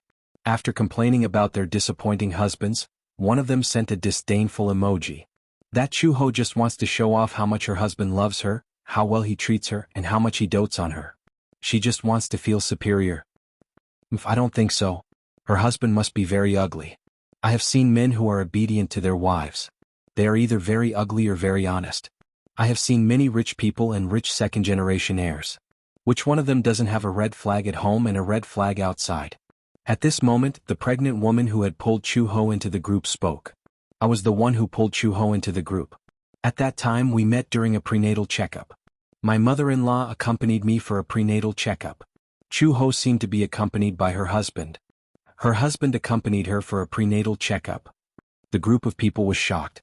It was not that it was strange for a husband to accompany Chuho for a prenatal checkup, but that person had exaggerated and described how Gu Jinglian protected Chuho and how considerate he was. Many people felt that it was unfair. Then her husband must be very ugly. Exactly. How can there be such a handsome and gentle husband who is so considerate of his wife? He's simply the best of the best. It's hard to come by in 100 years. Why did she have to meet him? That person said meekly, I've seen Chuho's husband before. It's unforgettable. He's even more handsome than a celebrity. You guys know Gu Xingze, right? At the mention of Gu Xingze, everyone reacted. I know, the nation's Prince Charming, but isn't he dead? Chuho's husband looks quite similar to Gu Xingze.